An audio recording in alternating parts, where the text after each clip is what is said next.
in support of Israel in the war in Gaza. Now, the president has said he's optimistic a ceasefire is coming, but Fox's Jonathan Savage reports. Caution from the two warring parties. President Biden said he hoped Israel and Hamas would agree to a new pause in the fighting by the start of next week. Comments the Israelis privately say came as a surprise. And Hamas, which has the text of Israel's latest offer, insists it's not interested in giving up its demand that Israel ends the war completely. Now, President Biden urged congressional leaders at a White House meeting to approve stalled military aid to Israel and to Ukraine, but Republican House Speaker Mike Johnson said afterward, "The first priority of the country is our border and making sure it's secure." Now, he's also optimistic, as they're on deadline to work out some government funding by Friday, that they can avert a partial shutdown. There will be a funeral for Russian opposition leader Alexei Navalny Friday at a church in Moscow, 2 weeks after Navalny's death at a penal colony. His widow, Yulia, just told the European Parliament in France, "I'm not sure yet whether it will be peaceful or whether police will arrest those who have come to say goodbye to my husband." The cause of Navalny's death has not been announced. President Biden and many others blame Russian leader Vladimir Putin for having his strong critic killed. America's listening to Fox News. 35 degrees. Far cry from yesterday as snow is beginning to fall across the area this morning at 5:02 on AM 560. The Answer. Good morning.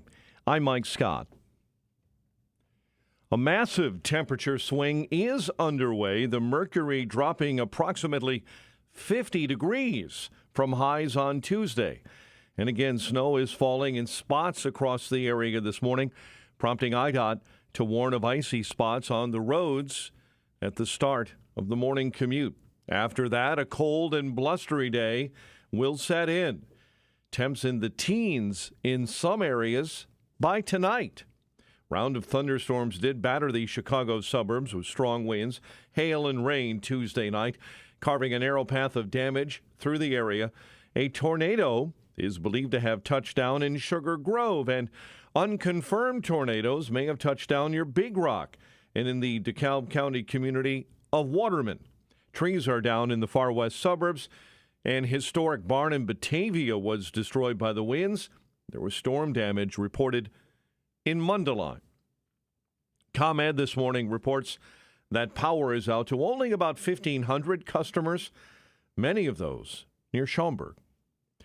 Graphic body camera footage played in court in the trial of the alleged killer of former Chicago police officer Ella French, Imonte Morgan.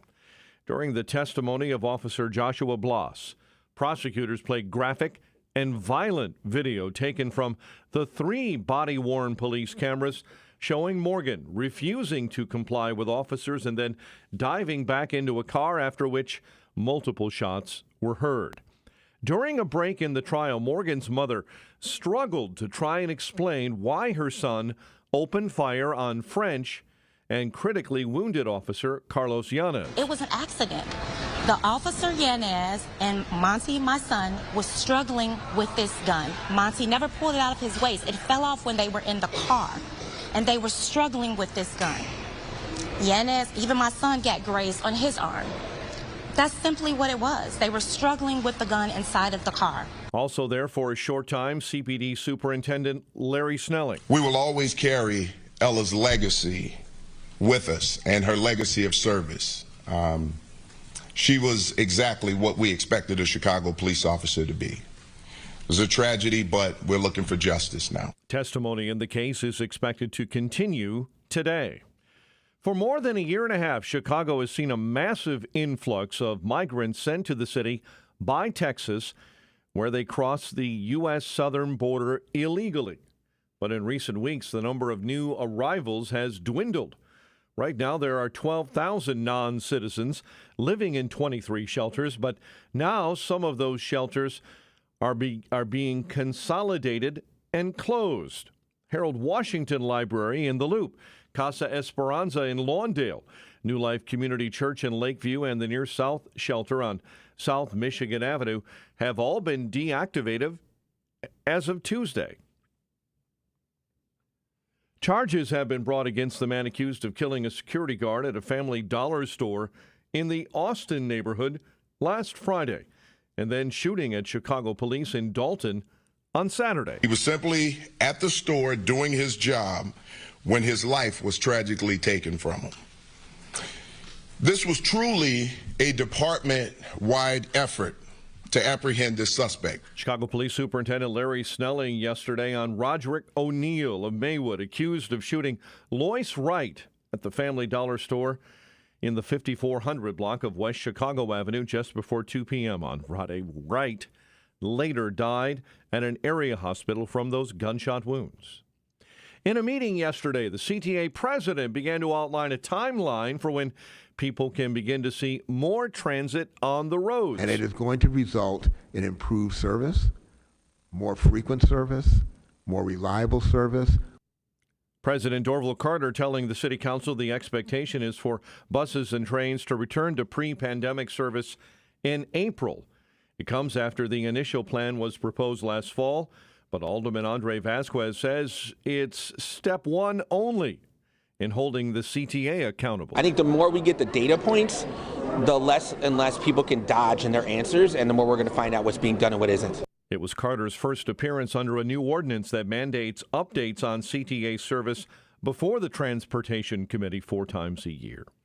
Chicago Board of Elections will be appealing the decision to take away the Bring Chicago Home referendum from the primary ballot. This after the judge blocked the initiative also is blocking Mayor Johnson's attempt at pausing the enforcement of that ruling.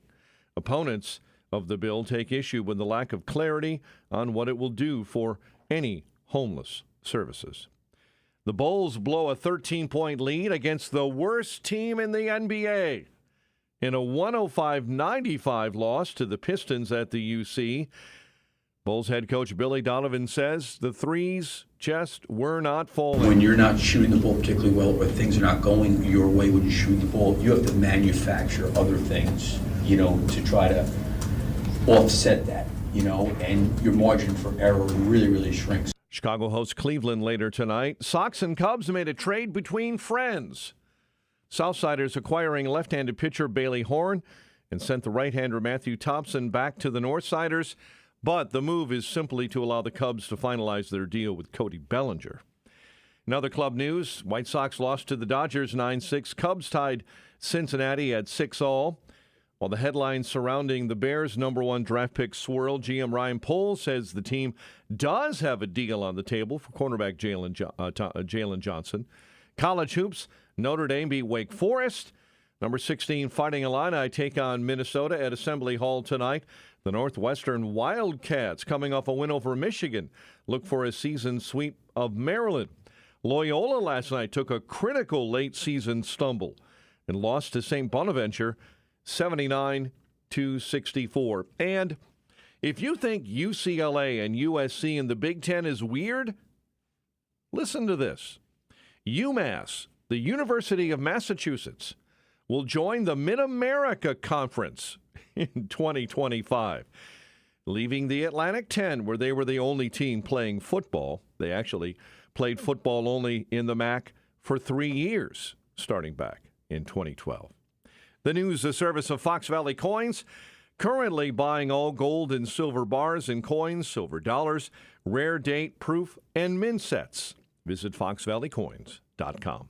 A check of traffic and weather on the way next on AM 560. The Officer Tatum Show. I'm going to give you an anomaly that's happening this year. That'll give you more proof that something must be crazy going on, because there has never in the history of the United States of America where a president had an approval rating like Joe Biden and won re-election. It is very clear that Donald Trump should have a sweeping victory. And I know that he's winning and that they know he can win because they're coming after him with stupid stuff. The Officer Tatum Show.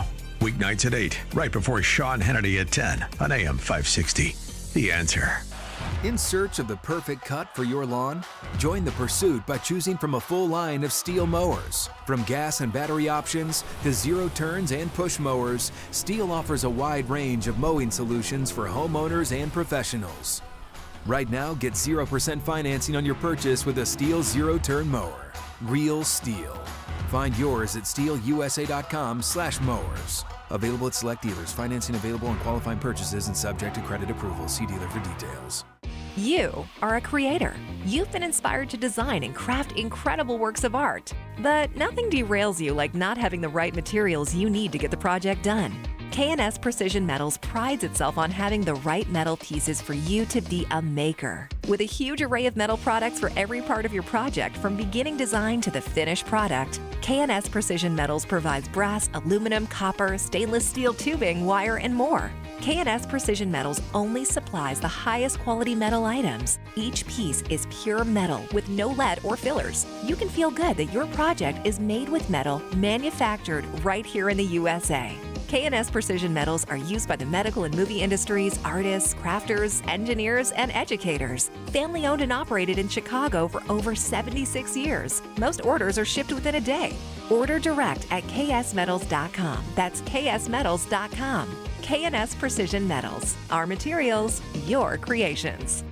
Protecting and growing your retirement assets can be complicated. From asset and legacy protection to retirement income and extended care, you need a plan. Mark Kohler, host of Retirement and Income Radio, heard Sundays at 11 a.m., helps retirees in or near retirement protect their accounts from market volatility. Mark can help you create lifetime guaranteed inflation-hedged income. Call Mark today at 844-619-SAFE. That's 844-619-7233. And listen this Sunday at 11 a.m. to Retirement and Income Radio.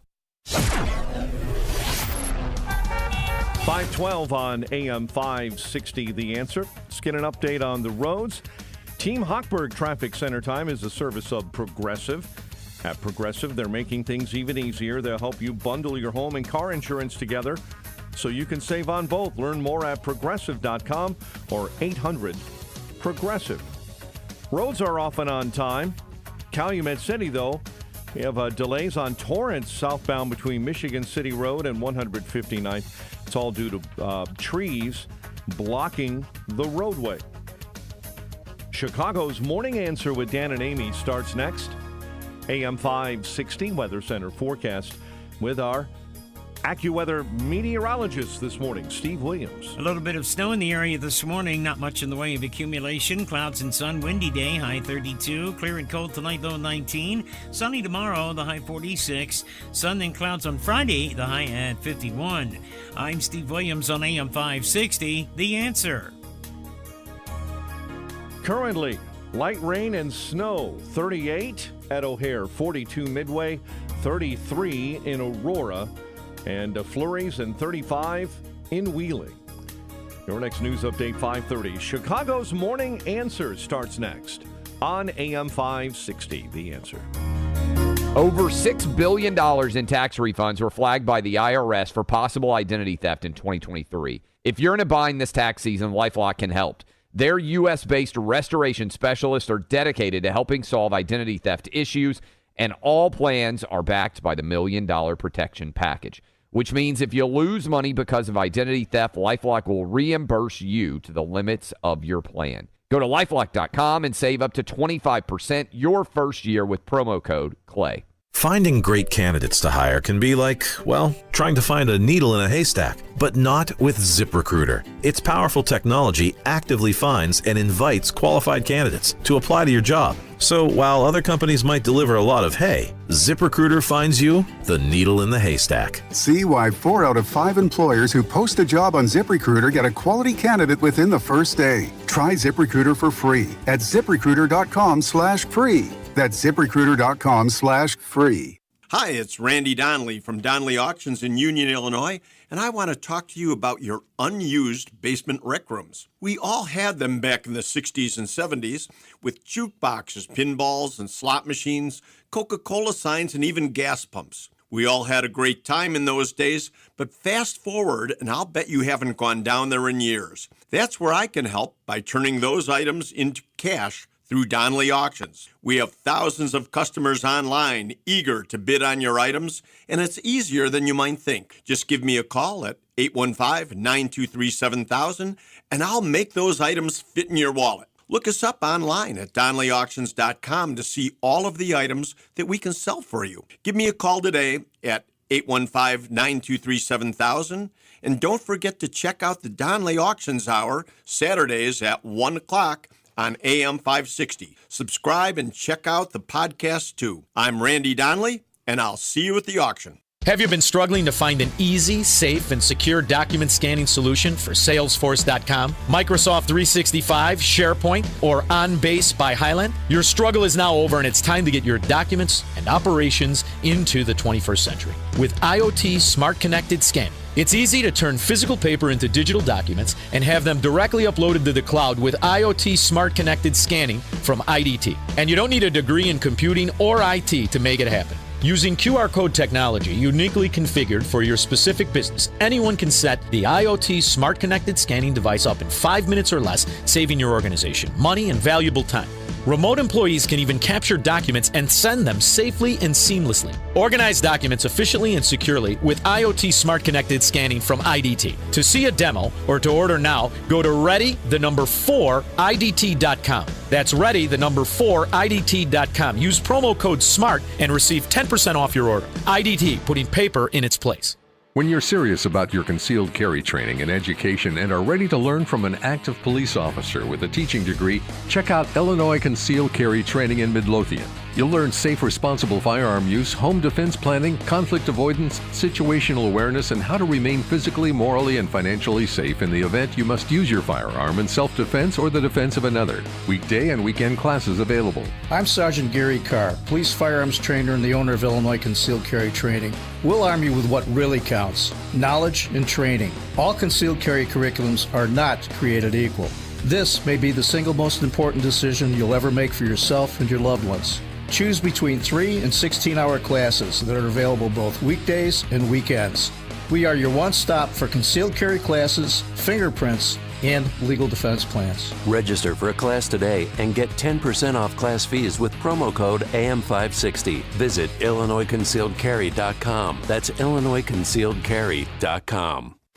A great smile can make you feel happy and confident. So when you consciously conserve your teeth, that glowing smile will show through. At Best Dental Group, Doctors Economos, Gavalis, and their staff are ready to help you create that perfect look or maintain the one you have now. Along with general dentistry, Best Dental Group is a multidisciplined practice with an orthodontist, periodontist, and prosthetic specialists on site. They use the newest breakthroughs in dental technology, such as titanium implants, Invisalign clear braces, and laser treatments. Don't let fear get in the way. They can recommend sedation to make your experience as comfortable as possible. Best Dental Group is located in historic downtown Bartlett and is a multilingual office. Call 630-830-4930. That's 630-830-4930. Or visit bestdental.org. Best Dental Group, sharing your conservative values and helping you to conserve your teeth.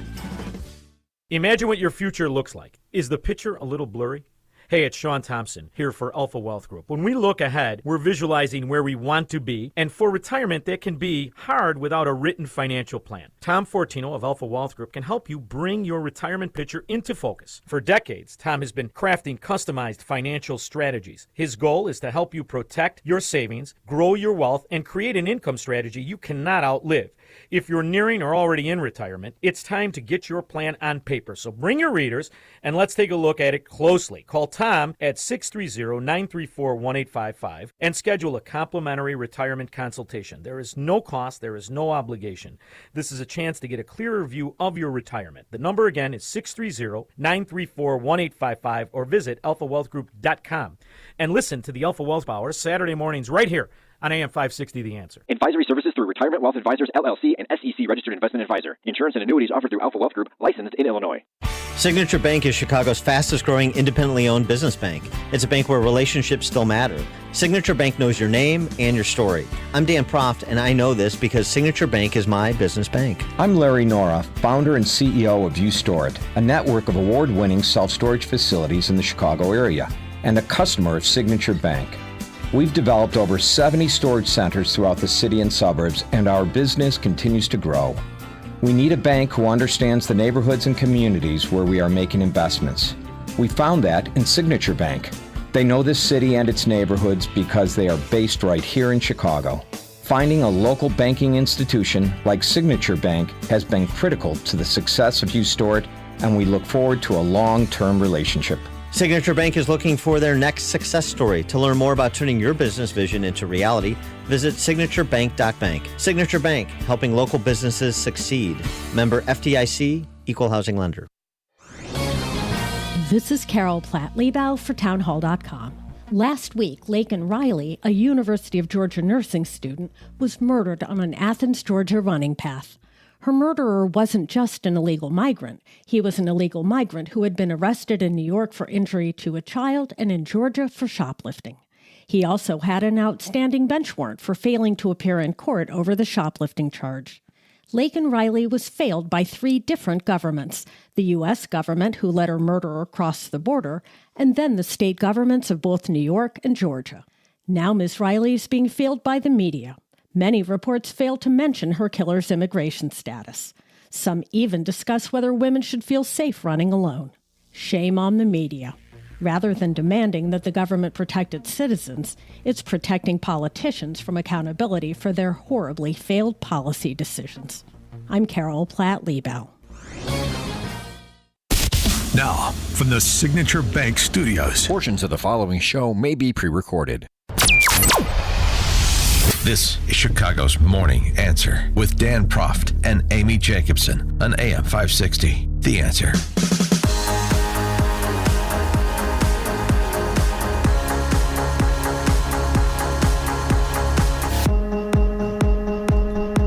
Top of the morning, Dan and Amy. We got our first post spot shotter comments on the record from Chicago Police Superintendent Larry Snelling yesterday.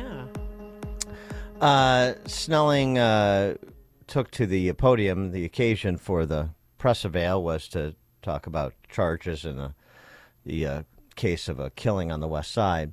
But he was asked about ShotSpotter, and he restated his view, the sort of police view on ShotSpotter, that it's a helpful tool, and we'd like it. Here's what I'll tell you. We have it now. We're going to use it to the best of our ability now, and we've done so throughout the time that we've had it.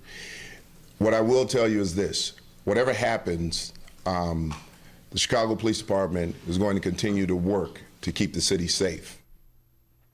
Obviously, I'm for technology that's going to help us get to a location quicker and help us save lives. I've said that before, and I'll say it 1,000,000 times over. I don't back away from that statement that I made. However, there are some things that are outside the control of the Chicago Police Department when it comes to those things. But as I told you before, there are great men and women in this department who work really hard, and they're going to continue to do the same. Yeah, well, we expect that. So ShotSpotter, you'll recall, was ending. Then it was going to be extended to the DNC, through the DNC. Then the ShotSpotter folks said, no, we're not so interested. And then they cut an 11th hour deal to pay as much to extend it for the next 6 months through the DNC as they did all of last year. I'm talking about they being the city. So that's where it stands at present. Right. But it goes away after the DNC at present. Well, September 22nd, but then that's in limbo too. But I mean, this was such. I'm so glad that he finally came out and spoke, because I don't know what the hell Brandon Johnson's doing to the city when you have your superintendent that you hired, that you approved of, when he's telling you that this works, and then you still get rid of it because you're all about defunding police. I mean, he's talking out of both sides of his mouth. He cannot have it both ways. Well, here's the thing. What?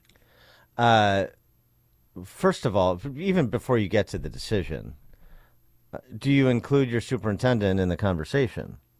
Heck yes. Was Snelling asked about this, or even given the courtesy of a notification that this was going to happen? Here's what he said. The mayor and I have had a conversation about this. There was communication. The communication could have been better on both parts. Since then, we have spoken. We're very clear about communication right now. I'm feeling very positive right now about how we're going to communicate moving forward. So what I don't want to do is dabble in distractions. I don't want to get into that. I want to make sure that the relationship between myself, the mayor, is a working relationship that's going to help us go out and keep the public safe. I believe that that's where we are right now. I believe after having a clear conversation with the mayor that we're on the same page and we're moving forward. Oh, good. Same page moving forward. We communicated about communication, and we're pretty optimistic about the communicating we're going to do about communication in the future. That's wonderful. So he wasn't asked, is the point. He wasn't informed. This happened after the fact, and now they had a conversation about it, and so everything's hunky-dory because, of course, what's the police superintendent to do otherwise? The superintendent, he was out of the country when the mayor announced this, and he didn't. That's irrelevant. Well, he wasn't told about the decision before it became public. That's what's relevant. That's the problem, yes. So here's the thing about this whole dynamic. It just strikes me. The left always hides behind the experts. We're bringing top people in, top men and women. This is a public health professional. This is a sex educator. We talked about this yesterday with Taylor Lorenz. This is I'm not a licensed sex educator. I can not have an opinion on whether we should push porn onto grade schoolers. I'm not licensed to make that decision. Always deferring to experts, the science and the data people, the experts in their field, the ones with the credentials. Always, always, always defer, except for police.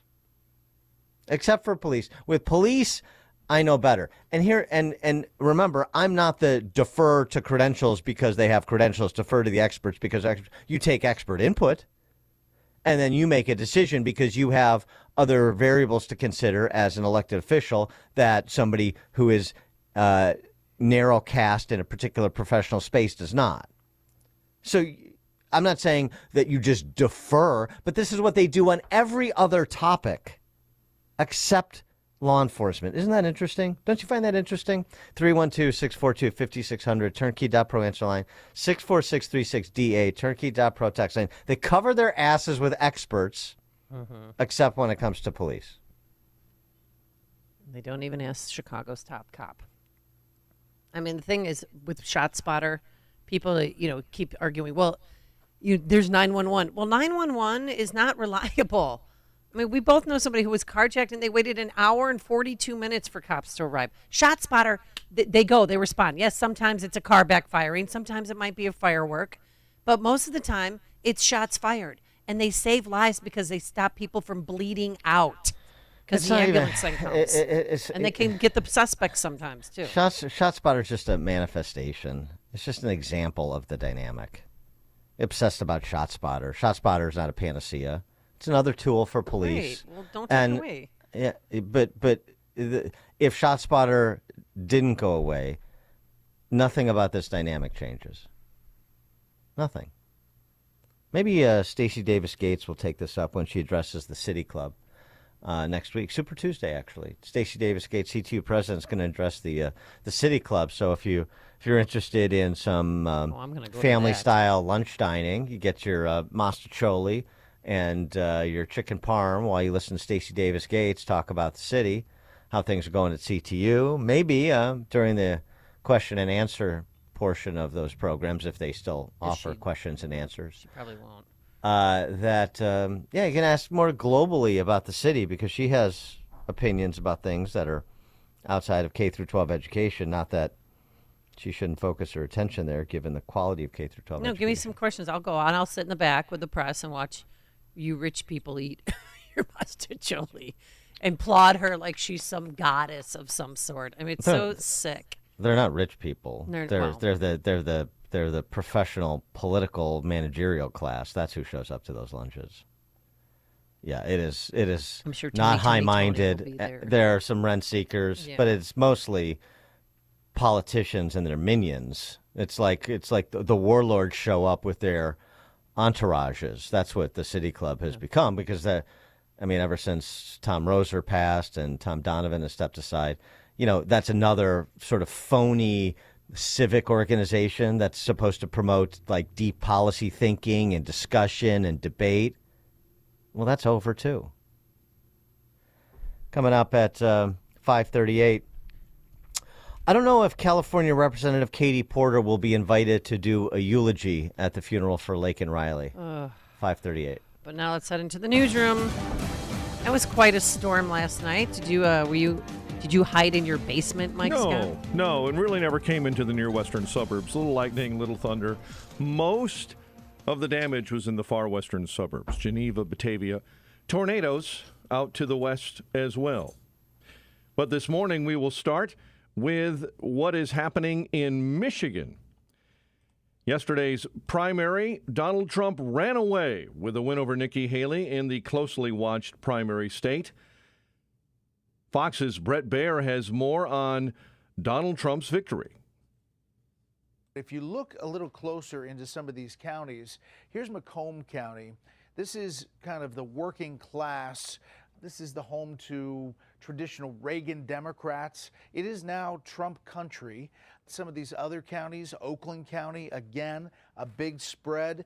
If you go over to Washtenaw County, this is home to University of Michigan. If there was going to be a county in which Nikki Haley was going to succeed, it was going to be in this, one of the biggest Democrat strongholds. And even there's a spread. All of those counties are on the east side of the state near Detroit. President Biden, meantime, won the Michigan Democrat primary. The nation's biggest nuclear weapons facility is being threatened by a fast-moving wildfire in the Texas Panhandle. The Pantex plant is about 17 miles northeast of Amarillo, not far from the Smokehouse Creek fire, which grew from 40,000 to 200,000 acres in just 6 hours. San Francisco is apologizing to the city's black population for years of discrimination. The apology, just one of more than 100 recommendations from a reparations advisory committee. Apple canceling its electric car project. That, according to Bloomberg, which cited people with knowledge of the matter, Apple had been working on the electric car project for a decade. This morning, we're seeing that massive temperature swing underway, mercury dropping approximately 50 degrees from their highs on Tuesday, and snow is falling across the area. After that, a cold and blustery day sets in and into the teens in some areas overnight. That round of thunderstorms battered Chicago and the suburbs, strong winds, hail, and rain. A tornado is also believed to have touched down near Sugar Grove. Unconfirmed tornadoes touched down near Big Rock and in the DeKalb County community of Waterman. Illinois Governor J.B. Pritzker continues to downplay the prospect that he's in the running for the Democrat nomination for president. Pritzker long denying he's aiming for the White House. He's publicly supported incumbent President Joe Biden's reelection. But during an unrelated event this week, Billy Ocasio, president and CEO of the National Puerto Rican Museum in Chicago, said Pritzker is his man. And he's accomplished so much. But Governor, I think the best way for me to address the love of our community with you is with a question. When are you going to run for president? Pritzker was later asked about those comments at the same event. I did not. That was their invention. Thank you. The Democrat National Convention, where the party's choice for president will be made, is set for Chicago this August. Graphic body camera footage played in court in the trial of alleged killer of former Chicago police officer Ella French Imonte Morgan. During the testimony of Officer Joshua Blast, prosecutors played graphic and violent video taken from the 3 body-worn cameras worn by police, showing Morgan refusing to comply with officers, then diving back into the car, after which multiple shots were heard. Chicago sports. Bulls blew a 13-point lead against the worst team in the NBA and lose to the Pistons, 105-95. Cubs and Sox made a trade yesterday between friends. Southsiders acquiring lefty Bailey Horn, sending right-hander Matthew Thompson to the north side, but the move simply allows the Cubs to finalize their deal with Cody Bellinger. Yesterday in spring ball, Sox did lose to the Dodgers, while the Cubs tied Cincinnati at 6.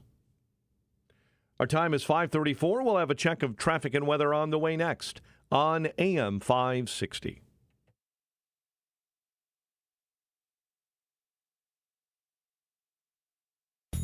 Make sure that you never miss a day of Dan Proft and Amy Jacobson when you subscribe to the Chicago's Morning Answer podcast, presented by Signature Bank.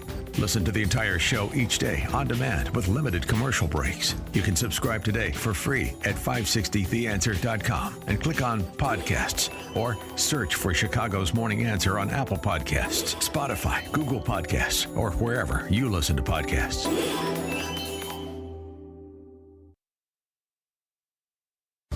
A great smile can make you feel happy and confident. So when you consciously conserve your teeth, that glowing smile will show through. At Best Dental Group, Doctors Economos, Guevalis, and their staff are ready to help you create that perfect look or maintain the one you have now. Along with general dentistry, Best Dental Group is a multidisciplined practice with an orthodontist, periodontist, and prosthetic specialists on site. They use the newest breakthroughs in dental technology, such as titanium implants, Invisalign clear braces, and laser treatments. Don't let fear get in the way. They can recommend sedation to make your experience as comfortable as possible. Best Dental Group is located in historic downtown Bartlett and is a multilingual office. Call 630-830-4930. That's 630-830-4930. Or visit bestdental.org. Best Dental Group, sharing your conservative values and helping you to conserve your teeth. We all hear the radio ads about the IRS. They tell you to be afraid, to be scared, and they try to frighten you into calling. I'm not here to do that. Tax Relief Advocates is different. TRA is here to tell you that if you owe money to the IRS, whether it's $5,000, $50,000, or $500,000, we have a solution. It doesn't matter if you're sitting in your car, at work, or with your kids. No matter where you are, call now. 800-575-6745. Don't lose hope. TRA can eliminate or reduce what you owe to the IRS. There is zero risk to you. If we can't reduce your tax debt, then you pay nothing. Our passion is taxes and helping individuals fix their IRS problems. We have a 5-star rating on Google and Yelp and an A+ with the Better Business Bureau. You don't need to be afraid of the IRS any longer. End your tax nightmare today by visiting us online at TRA.com or call 800-575-6745. That's 800-575-6745. Tax Relief Advocates. Real solutions for real people. Rick Borick, host of Unleash Your Wealth, talks about the importance of tax planning in retirement. A qualified financial planner can take you through all the steps to show you every single legal way you can use to reduce and minimize your state income taxes across the board so that, again, you keep more of your money and your family keeps more of your money. Unleash Your Wealth, Saturday at 7 a.m. and our new time at 2 p.m. here on AM 560, The Answer. Are you ready for an adventure of a lifetime? Journey with me, Mike Gallagher, and Dr. Sebastian Gorka on the Patriots Alaska cruise this summer. It's going to be an incredible opportunity to engage with other like-minded patriots on an epic 7-day cruise over 4th of July. Witness the untouched wilderness of Alaska while discussing America's future. Join Dr. Gorka and me, Mike Gallagher, from June 29th through July the 6th. Call 855-565-5519 or reserve online at patriotsalaskacruise.com. Is your IRS tax debt making you feel anxious? The professionals at Allies Tax Relief are ready to negotiate your fresh start. Call them now, 800-230-5174. 538, let's check the roads. A delivered by Quick Delivery service. Visit quickdelivery.com when you need same-day delivery of your routes. Ground delivery when you need it from safe, licensed professionals. Go to quickdelivery.com now to schedule your delivery. I-80 slowing up westbound between Route 47 and Nettle School Road this morning. Bishop Ford jamming solid inbound between 111th and the Ryan merge. The Ryan already heavy starting at 95th, 15 minutes in to the Burns Circle interchange. Chicago's Morning Answer starts next. AM 560 Weather Center forecast. Bit of morning snow, windy and much colder. Bundle up. High 32. Clear cold, 19 for a low overnight. Light rain and snow crossing the areas. 38 at O'Hare, 42 Midway, 33 in snow in Aurora, flurries, 38 in Wheeling. Your next news update is at 6. Chicago's Morning Answer continues next on AM 560, The Answer. Now, from the Signature Bank Studios, This is Chicago's Morning Answer with Dan Proft and Amy Jacobson. Only the biggest stories, only the biggest guests, and only the biggest opinions. This is AM 560, The Answer.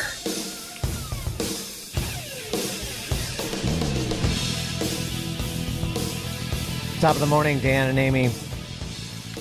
86% of Americans say illegal immigration is a critical threat to the United States, according to recent Gallup polling. A majority of Americans want a border wall first immigration policy. So no, global deal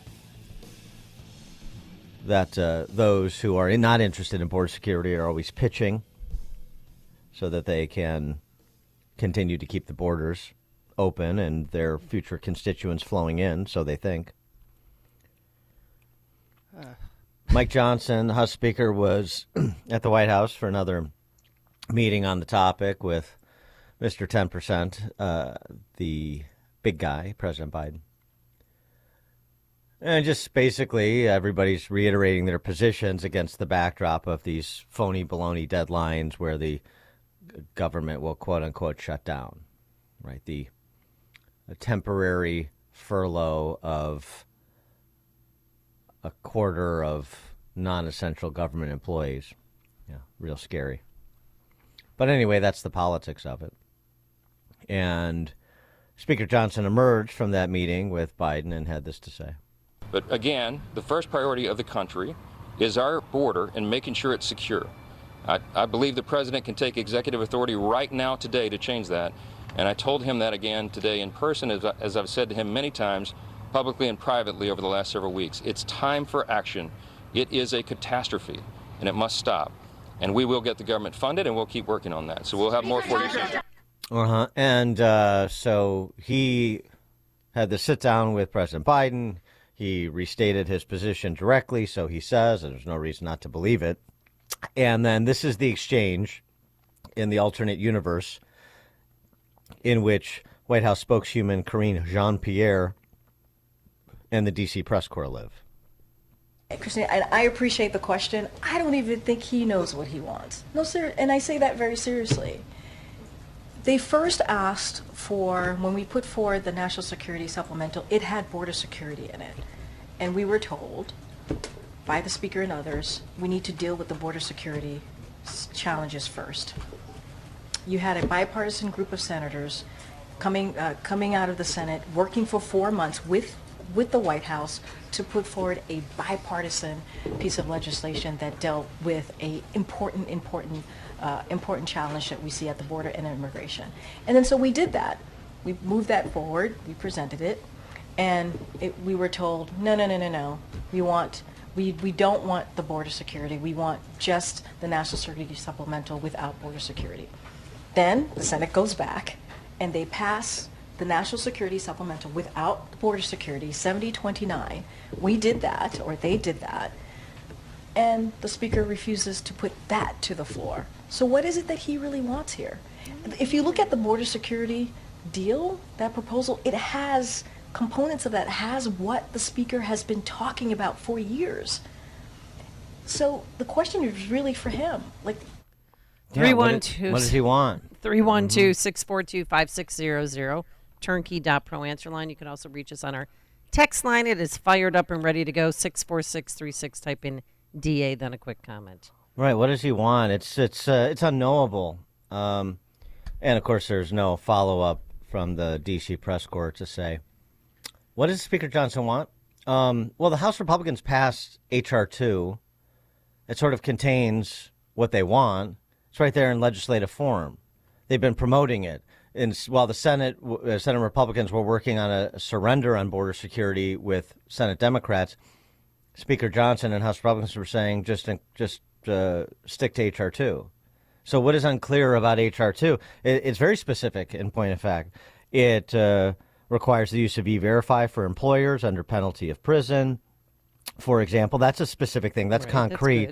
That's makes it more difficult for migrants to claim asylum. It makes that process more onerous for those who stay long enough for the claim to be processed. For example, the bill denies people the ability to claim asylum unless the CBP officer who processes them believes their ultimate case would be more likely than not to be accepted.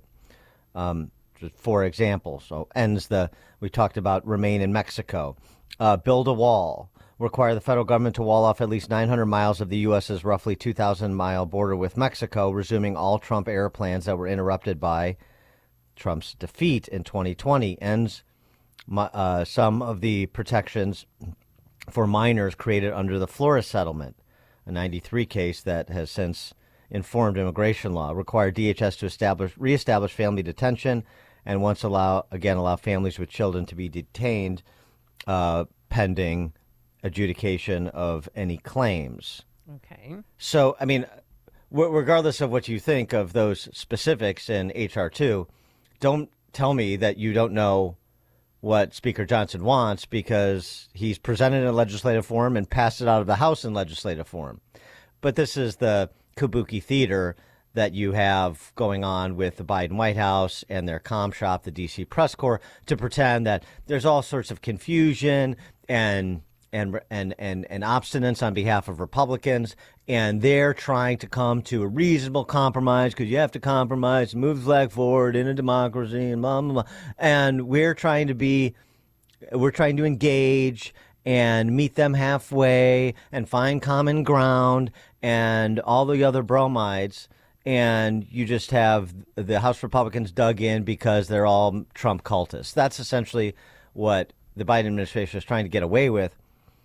But they're not going to get away with it. No, and a point of contention that I have about yesterday's press hearing, why didn't anybody say, do you have anything to say to Laken Riley's family or friends? Is this Ibarra, is he going to be deported? I mean, he's not going to face the death penalty, but nobody asked that. Instead, a spokesperson released a statement. I don't even know if it was KGP, one of her little flacks. We'd like to extend our deepest condolences to the family and loved ones of Laken Hope Riley. People should be held accountable to the fullest extent of the law. And if they're found to be guilty, given this is an active case, we would have to refer you to state law enforcement and ICE. Oh, really? You're going to call ICE?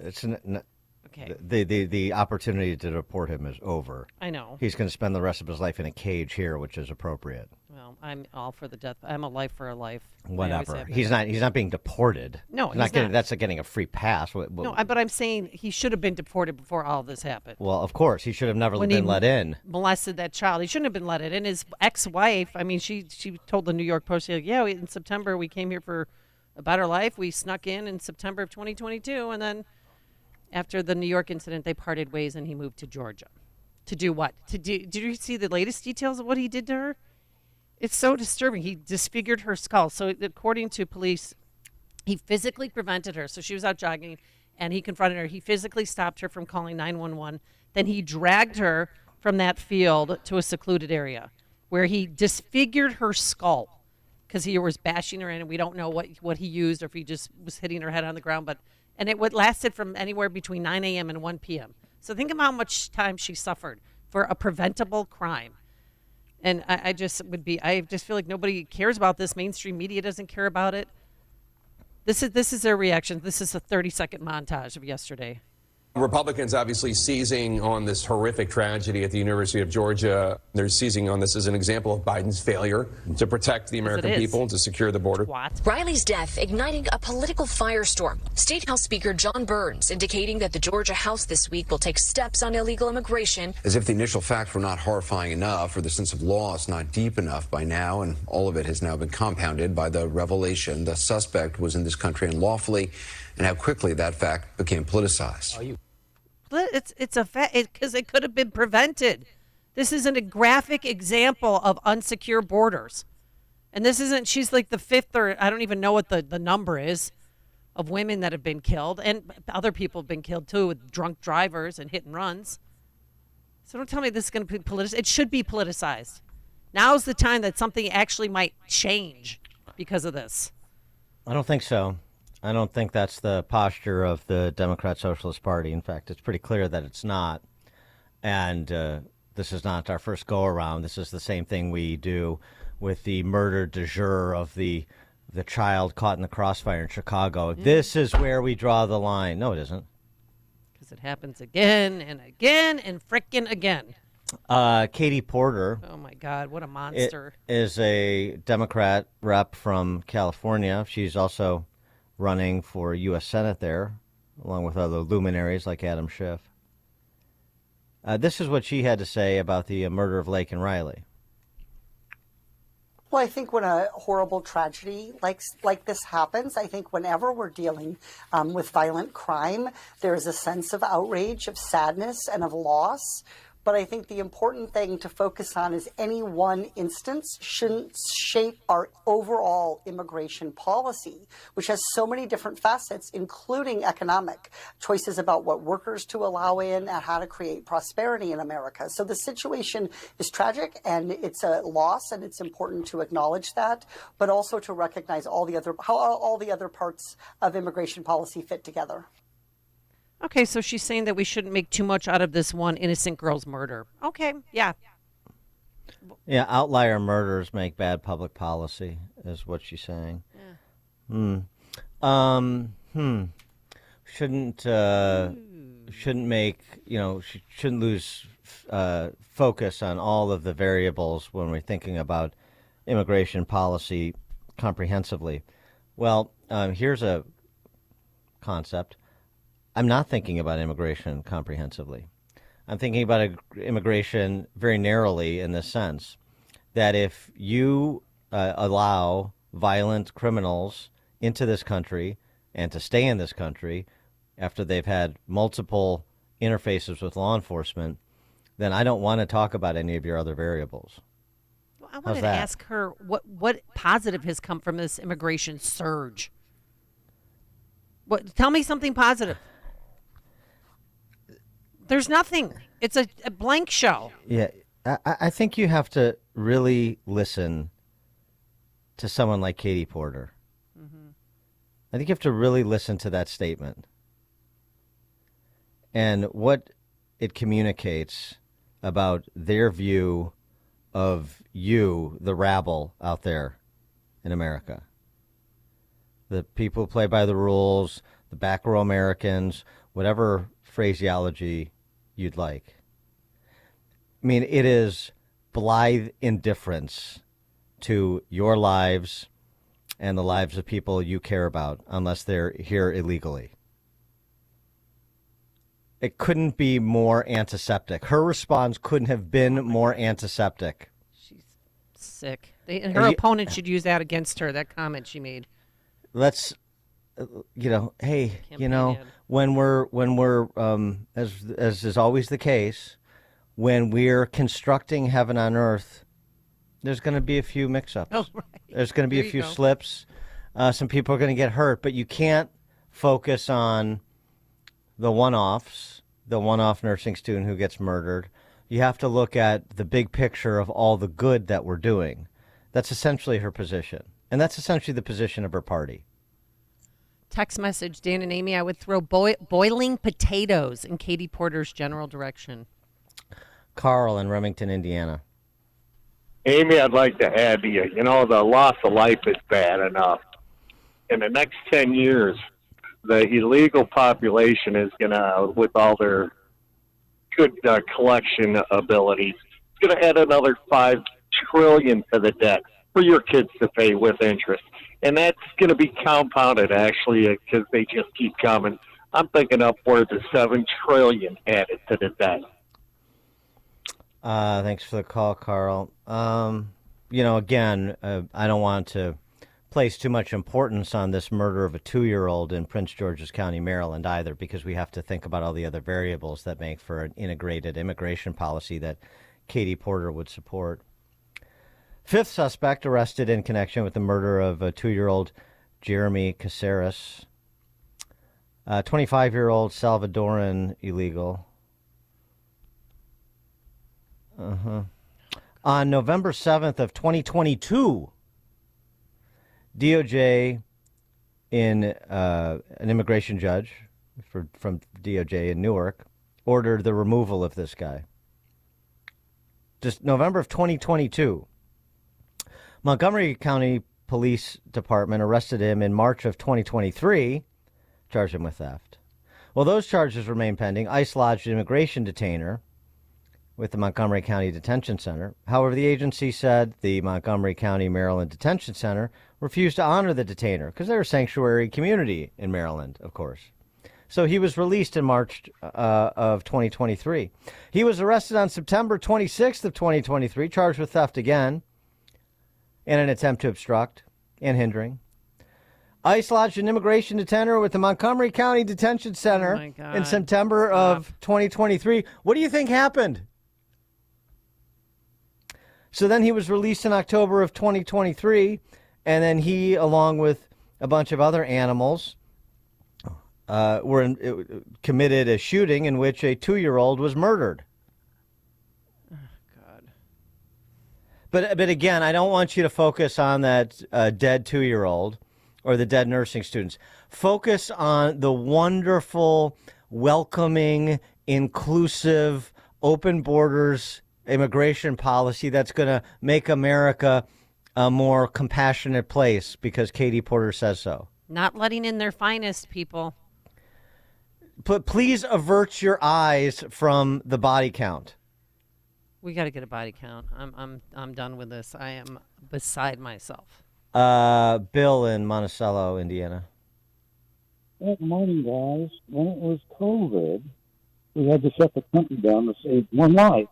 But when it comes to the border, we can't shut the border down to save one life. God, that is great. Good for you. Thanks, Bill. Remember that if it saves one life. Okay. Carl, Marionette Park. Morning, Dan. Thank you for taking my call. Good morning. Amy, I'm sorry. My blood is boiling again. You know, this Lake and Riley was somebody's daughter, somebody's granddaughter, somebody's sibling. And when George Floyd lost his life, he was murdered. That was politicized, and that was just fine and dandy, you know. And I'm just really upset about this. And something does need to be done about these borders. And that's all I wanted to say. Thanks, Dan and Amy. Thanks, yeah, she was a nearby student on the dean's list at Augusta University, which is right next to University of Georgia. She was signing up for a life of service to others as a nurse, and that happened to her. Tom in Oswego. Good morning, Dan and Amy. I know I've talked to you two before about my son-in-law, who I'm trying to get here from Mexico, a college-educated, self-employed person, stand-up guy, the person you'd want in this country. So when I hear these stories and I listen to Speaker Johnson talking with President Biden, blah, blah, blah, it's all baloney. They could stop this tomorrow. I think what really frosts me is, as I follow this and listen to these people speak, Dan, it boils down to one thing. They don't care what happens as long as they have theirs. Mm-hmm. I've listened to people speak, friends of ours. They're in a different, you can't even talk to some of these people anymore. I don't even understand. I'm not a college-educated guy. I feel I have a lot of common sense, though. And I can't even understand where they're coming from. And if you try to talk with them, not just my friends, but other individuals, if you try to speak with them, they can't even defend their position. They just end up maybe calling you a name or saying, well, I'm not going to talk about it anymore. Our right. country is and that's where you have to double down. That's right. Yeah. You're not going to talk to me about it because there's nothing going on between. Thanks for the call, Tom. There's nothing going on between your ears. You're just repeating political cant you heard from somewhere because you don't like Trump or for whatever idiotic reason. You've lost the ability to critically think. So you can't have an adult conversation about the murder and the mayhem that we're discussing at present. You can't do that. You can't accomplish that. And you should be embarrassed because you're not an adult.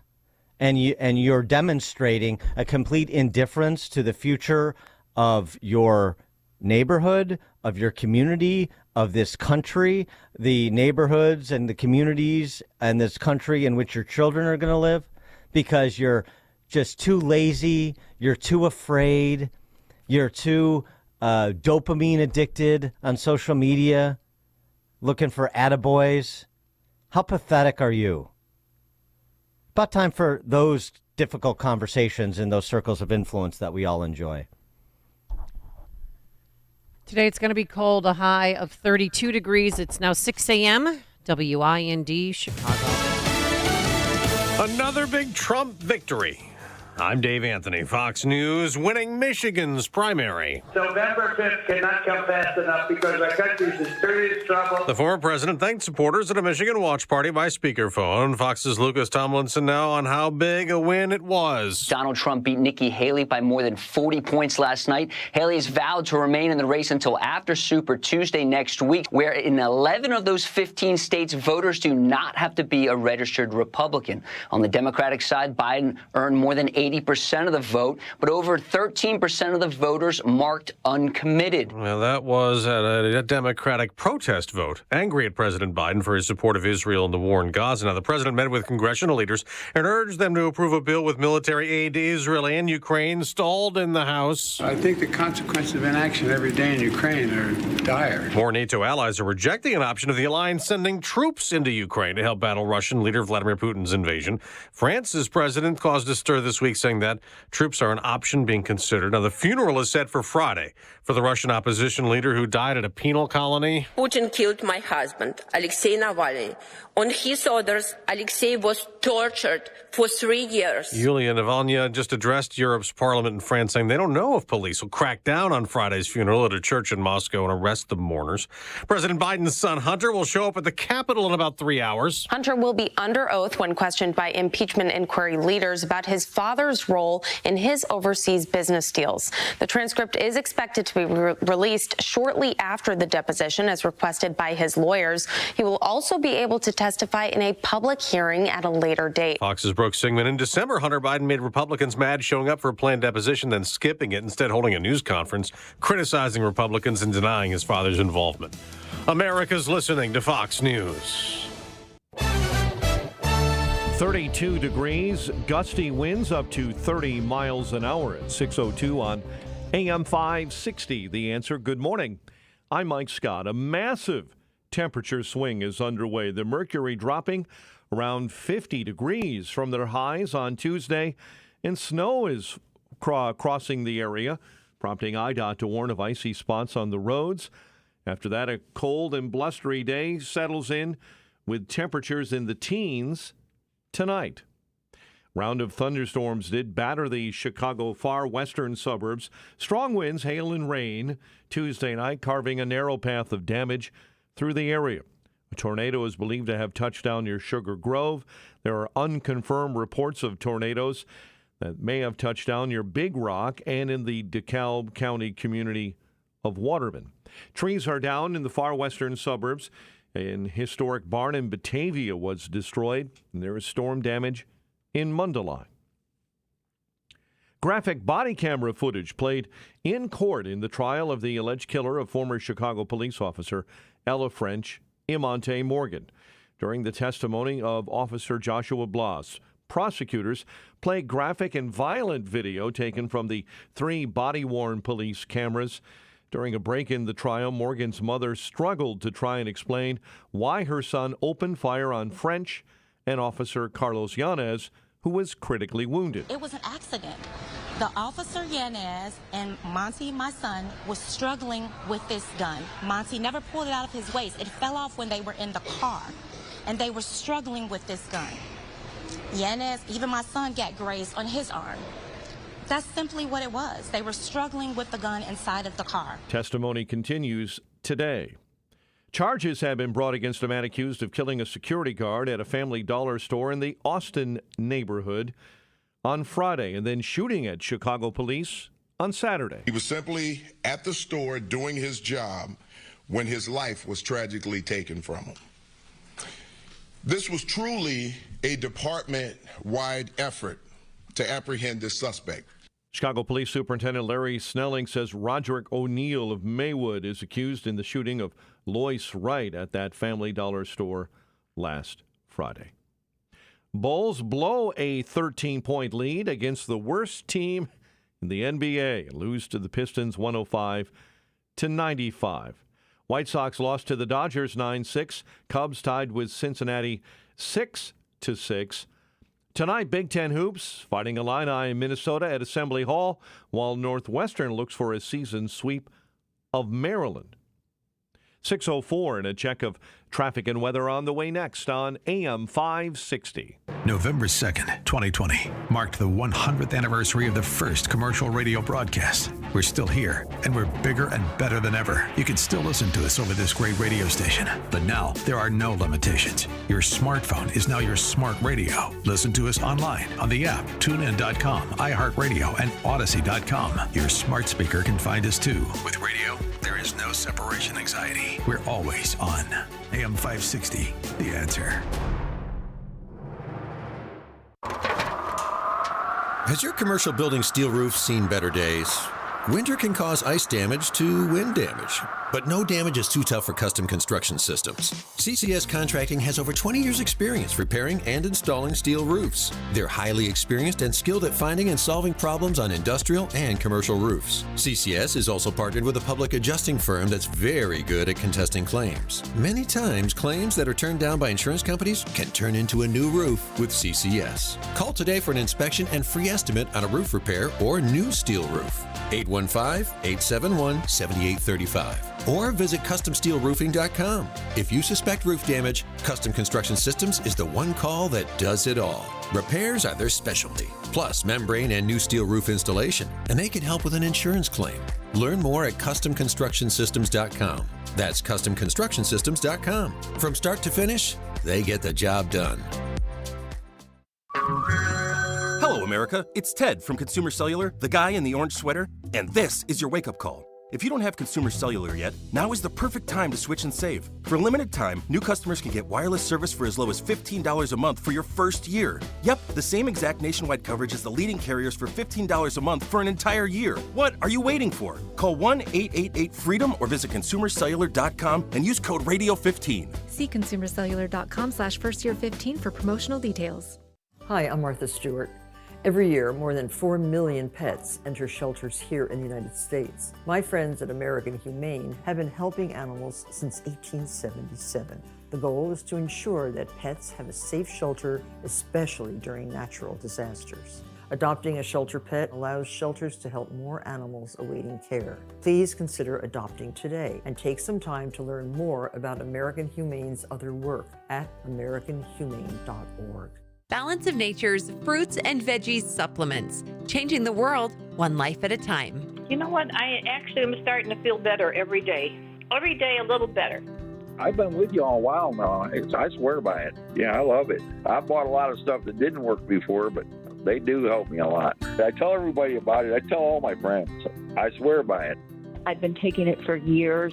I am 65, and the stuff that I'm able to do it amazes people that are in their 40s. Start your journey with Balance of Nature supplements. Call 1-800-246-8751 or go to balanceofnature.com and sign up as a new preferred customer. And for a limited time, get 35% off your first order, plus $10 off any additional sets with free shipping and our money-back guarantee. Go to balanceofnature.com or call 1-800-246-8751 and get this special offer by using discount code Chicago. 6:08 on AM 560, The Answer. Let's get an update on the roads in our Team Hochberg Traffic Center. This update is a service of Del Bacchio Marchetti Group of Ad Properties, Christie's International Real Estate, experts in the northwest suburbs and Chicago with over $800 million in sales. You'll get the most value for your home. Visit thedmregroup.com. We're tracking a story developing in Elmhurst, where Route 83, sometimes known as Kingery Highway, northbound between North Avenue and Lake Street, is entirely shut down this morning. Trying to find out why, but right now traffic is being diverted off of northbound Route 83. I-80 jams solid westbound between Route 47 and Nettle School Road. Bishop Ford and I-57 jamming into the Ryan merge. The Ryan at 20 minutes, 95th into the Burns Circle interchange. Chicago's Morning Answer with Dan and Amy continues next. Your official Chicagoland weather forecast. Bit of morning snow, windy and much colder. High of 32. 32 right now at O'Hare. Your next news update is at 6:30. Chicago's Morning Answer continues next on AM 560. The Answer. Now, from the Signature Bank Studios. This is Chicago's Morning Answer with Dan Proft and Amy Jacobson on AM 560. The Answer.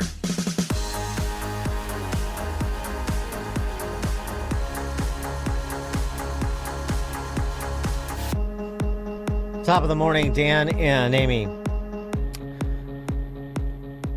Boy, this Fani Willis situation in Fulton County, Georgia, you can put a tent over this circus. Wait, Dan, I don't know. I've got amnesia. What are you talking about? Yeah, we heard from Nathan Wade, her paramour's former divorce attorney, yesterday on the stand. But before we even get to that... Right. Well, I'm just saying I can't remember the story. Help me out. These are... it's just really interesting. I mean, the idea that this is going to trial anytime soon, well, you can forget that. That's the good news for Trump. And the other good news is the spectacle that Fani Willis has made of this whole matter has completely undermined the seriousness with which this case should be taken for, I think, most people. Not all, not the rabid frothing at the mouth Trump haters, but I mean for most reasonable people that say just as a matter of justice under the law, this is embarrassing at minimum. This report from Breitbart. The Biden administration planted a Democrat operative inside a Fulton County office to target former President Trump, according to sources that spoke exclusively to Breitbart News. Now, again, this is, anonymous sources, the nature of these investigative stories, but it is interesting. The figure they point to and the connection to Biden orchestrating it is, I wouldn't say it's tenuous, but it's certainly not concrete. There were these meetings. Why is Fani Willis? Why is Nathan Wade? We brought this up weeks and weeks ago. Why are there records of them having these meetings in D.C. for a Fulton County State's attorney and her paramour / staffer / vendor, however she characterizes him? And we'll get to more of that in a second. Jeff DeSantis is the person of interest in this story. He's the Fulton County Deputy District Attorney, sort of a political operative based on the reporting here. He's also the former executive director of the Democratic Party of Georgia. So I don't know if that's a connection to D.C. or that's just local orchestration or perhaps a combination of the two. He's worked for candidates in 30 states running for a variety of offices, according to the reporting, which, sounds right, former ED of a state party. Sources that spoke with Breitbart credit DeSantis, no relation, by the way, spelled differently, colluding with the White House to target Trump. DeSantis did this, one source told Breitbart News. He is the one pulling all the strings. He's the one that walled her, meaning Willis, off. He was in every important meeting. He's the brainchild behind this. That is the connection to the White House. So the argument is that they set about targeting Trump, right from the Raffensperger call forward.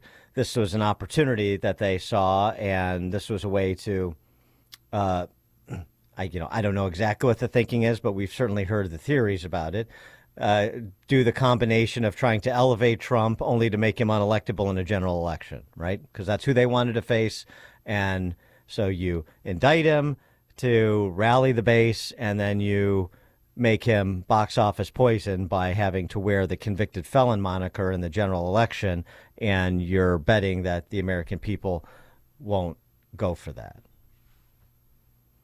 But, I mean, you would say this is, sort of Ides of March conspiracy theorizing. I mean, if we didn't have so many other fifth column actions from inside the federal government, inside state governments that have been confirmed that are of this variety, right?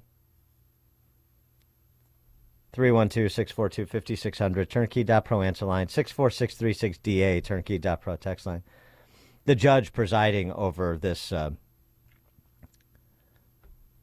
grotesque proceeding involving Fonnie Harris and this circle of nitwits around her. It's really something. He must be just embarrassed to be a part of it as well, I presume, or embarrassed to have to see for the world to have to see what the criminal justice system in Fulton County, Georgia, actually looks like. Much as we would be if Kim Foxx was ever under such scrutiny. Fonnie Willis. I mean, there's no sort of reaction from the Fonnie Willis camp to this story, but it nonetheless generates more questions about it. Not going to make its way into this proceeding, but it doesn't need to, because Fonnie Willis can't figure out when she was hanging around with Nathan Wade and when she wasn't. It's 22, no, it's 21, and then we learn, oh, wait a second, in 2020 he was the lead on her transition team into the Fulton County District Attorney's Office. Yeah, and cell phone records show that they were together. Her one friend, what was it, Robin? She said no, they've been together since 2019. Hugging and kissing. So that's pretty strong evidence that they've perjured themselves and they've misrepresented the relationship to the court. She's going to get bounced. I assume the office will get bounced, and this thing is going to continue to, spin out into space.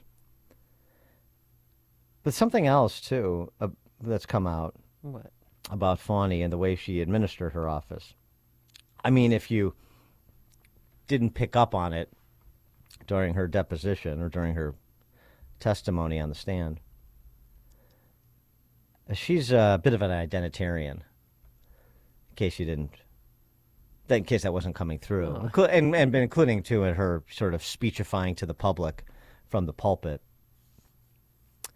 Fannie Willis subjected her employees to mandatory race training, forcing the entire office to rate black and white skin colors as either good or bad. And in this instance, Breitbart has the receipts, as they say, as the kids like to say. They've got the slides. If you didn't participate in the quiz, you got fired, a source told Breitbart News. So somebody in Fannie Willis's office is clearly talking to Breitbart, and this seems to substantiate it, and it goes to perhaps the credibility of the Jeff DeSantis story as well. The training was a directive straight from Willis, they said, who injected racism into the office from the second she got hired. Dubbed an implicit bias test, a Harvard website generated the DIE slides. Willis had some guy be live for roughly 8 hours. He was a former member of Obama's White House. The training suggests the United States was founded on the sins of white men and the slaughter of Native Americans. She pulled it off as diversity training, but it was more of an attack on the race relations thing. And here's one of the slides. Can you imagine this? And these are prosecutors. These are people with police power over other people in this country. Yeah, they have power to persuade a judge to throw people in jail. Part 1 of 7. Put a left finger over the left green area for items that belong in the category white people, and a right finger over the right green area for items that belong into the category black people. And you go through categorizing people as white or black. And then there's a slide that says bad or white people, good or black people.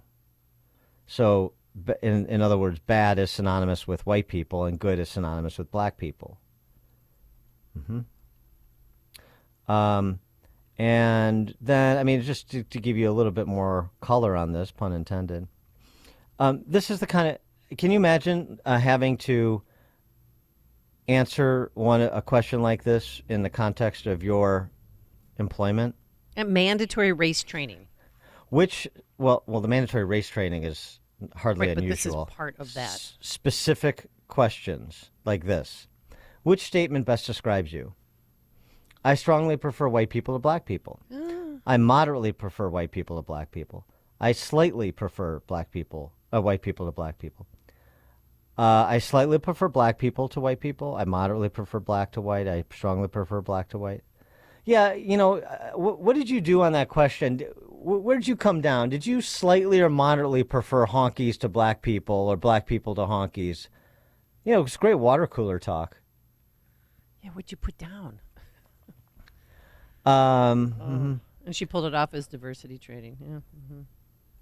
On a scale of 1 to 10, how warm or cold do you feel towards black people? Oh my God. 10 is extremely warm. White is very cold. 1 is very cold, I should say.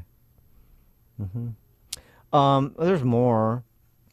There's also a race training video featured in the Fulton County District Attorney's Office that ranked the most racist judges. The video, which played during the race training session, mentioned Florida and used statistics not based on Fulton County data. It also spoke about judges being partisans, although judges in Georgia run unaffiliated. So the whole point is just to, again, most racist, the whole race, forcing everything through the race prism. And so we're not going to use judges in Georgia because that would be potentially prejudicial, but in a way that could materially hurt the office. But we'll just use Florida as a proxy for Georgia for what we're trying to convey. Glenn in Orlando, you're on Chicago's Morning Answer. Yes, good morning. So if there's this amount of misconduct going on, isn't it the responsibility of the governor to investigate this through his attorney general? Yeah, I would say so.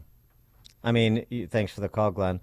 You have Jim Jordan, who mentioned that they had, and maybe it's the same whistleblower that Breitbart is using as their source, because Jim Jordan at CPAC mentioned they have a whistleblower in Fani Willis's office, and Good. And you've got that Jordan's committee looking at the federal angle here, which is grant money that the Fulton County District Attorney's Office gets from the federal government. Well, there are certain stipulations to that grant money in terms of how it may be spent and so on and so forth. So he's taking it from the area where they have an interest, federal dollars sent to a local state's attorney's office, and how that money was spent consistent with the restrictions on it.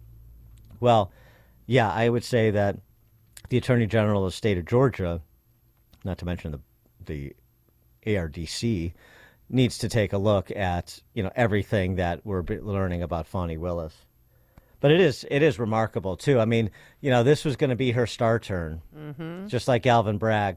And I'll tell you what, this is an instance where basically because of the lawyers for Trump and his associates, like this Mike Roman guy, this Ashley Merchant was the attorney, I think, that gets credit for starting to unravel this sort of Fani Willis life. But you want to have your big star turn. Well, be very careful. Be very careful, because if you've been playing fast and loose with the rules that you're imposing on others and you're a law enforcement official, then that can boomerang on you. And boy, oh boy, is Fani Willis going to turn out to be a cautionary tale, it would appear. Yeah, I got a text message, Dan and Amy. I think she needs DEI training. Mary Kay, Western Springs. Hey, good morning. Gosh, I feel like I have so much homework to do after I listen to the show, because you bring up so many subjects that I have to go and research. Anyway, I can't I can't get certified with the American Council on Exercise unless I do my diversity and equity inclusion training. And American Council on Exercise. Who's the president of that? Arnold Schwarzenegger? I have no friggin' idea. I mean, it's American a joke, Council on actually, Exercise. Everything's regulated, Dan. If you want to do nails, you have to do this. If you want to do lashes, you have to go through. You want to do National Academy of hair Medicine, you have to do the same thing. So to get certified by the American Council on Exercise, you have to say whether you like white people or black people more. Pretty much. And, you have to. I mean, it's not. I don't know what it is, because I haven't done my hours training yet. I'll do it. I have to do it before I expire. Before you expire, or your license does, or both? Maybe I will. Wait. What is it certify you to do? Teach. I'll be a personal trainer and group fitness instructor, and I just maintain my certification. Like you got to keep doing continuing education. Oh, of course, continuing identity education. Yeah, of course. Yes, exactly, Dan. I tried to send you my business plan yesterday. I wrote the whole thing. Amy, I'm ready. Let's go coach, train people, parents who are empty nesters to be coaches to train in another modality down in Florida. And we don't have to move. We can, like I said, I got it all figured out, Dan. I'll try to get to you today. What's the name of the company? We'll come up with one, You think about it. How about Amway? It sort of sounds like Amway. Yeah, Amway. No, it's not Amway. It's not a Ponzi. I said no. I said Amway. Triangle scheme. Amway. I'm just trying to draft off the all the marketing the DeVos family did. Thanks for the call, Mary Kay. Dan and Amy, Chicago's Morning Answer. Listen to podcasts of Dan and Amy from the AM 560 mobile app. Download it today at 560theanswer.com/mobile. This is the time of year to enjoy life. So stop letting pain in your joints keep you from doing what you want to do this spring. Call QC Kinetics now. QC Kinetics is the nation's leader in regenerative medicine. I'm talking lasting joint pain relief, folks. No surgery, no drugs, and no downtime. QC Kinetics is literally transforming lives. Their advanced treatments harness your own body's ability to restore and repair damaged joint tissue. No pain pills, no risky surgery. This is an all-natural solution. QC Kinetics has tens of thousands of satisfied patients who've reclaimed their mobility. Take action now. Live your best life this spring and summer. It's a great use of your tax refund, by the way. So call QC Kinetics for a free consultation. New locations in Crystal Lake and Gurnee. 312-809-5955. 312-809-5955. That's 312-809-5955. All right, Willows Academy. You've heard us discuss it. We've toured it and actually spoke to some of the girls. It's an authentically Catholic all-girls school that supports traditional values, where graduates attend some of the best colleges in the country. And get this, last year's graduating class received more than $8 million in scholarship offers. That's real money, folks. For 50 years, Willows has partnered with families in the Chicagoland area to educate young women who will change the world. How do they do it? By developing virtue, intellectual clarity, and confidence in students to live the values that have made America great. With all the pressure on girls from society and social media to conform, Willows offers your daughter a supportive environment that helps her understand and live the balance between authentic freedom and personal responsibility. As a parent, the quality of the education and the values of the school will give you serious peace of mind. I've seen it firsthand. The girls are happy there. They're smaller class sizes, wonderful educators, and a great facility. So check it out for yourself. They have an open house this Sunday, March 3rd at 1 p.m. This Sunday, March 3rd, 1 p.m. Register online at willowsacademy.org. Open for all girls in 6th to 12th grade. That's willowsacademy.org. In a big city like Chicago, we all know that there are challenges, especially for children. But behind the staggering statistics we often hear about, there are real kids who need support to overcome these barriers. That's what By the Hand Club for Kids is all about. By the Hand Club for Kids is a faith-based, nonprofit organization serving children in some of Chicago's most under-resourced neighborhoods, places like Austin, Englewood, Cabrini Green, and Altgeld Gardens. By the Hand Club for Kids runs after-school programs for children that nurture their minds, their bodies, and their souls. Right now, By the Hand Club for Kids is serving nearly 1,800 children, and we need your help. Your one-time gift of just $120 will provide a day of after-school programming for 2 children. Or you can become a club champion and give a monthly gift of just $40, which will provide for 8 children in the next year. Give that gift today by going to bythehand.org/radio. That's bythehand.org/radio. Balance of Nature's fruits and veggies supplements, changing the world one life at a time. You know what? I actually am starting to feel better every day. Every day a little better. I've been with you all a while now. I swear by it. Yeah, I love it. I bought a lot of stuff that didn't work before, but they do help me a lot. I tell everybody about it. I tell all my friends. I swear by it. I've been taking it for years. I am 65, and the stuff that I'm able to do is it amazes people that are in their 40s. Start your journey with Balance of Nature supplements. Call 1-800-246-8751 or go to balanceofnature.com and sign up as a new preferred customer. And for a limited time, get 35% off your first order, plus $10 off any additional sets with free shipping and our money-back guarantee. Go to balanceofnature.com or call 1-800-246-8751 and get this special offer by using discount code CHICAGO. AM 560, The Answer. All right, coming up on Chicago's Morning Answer.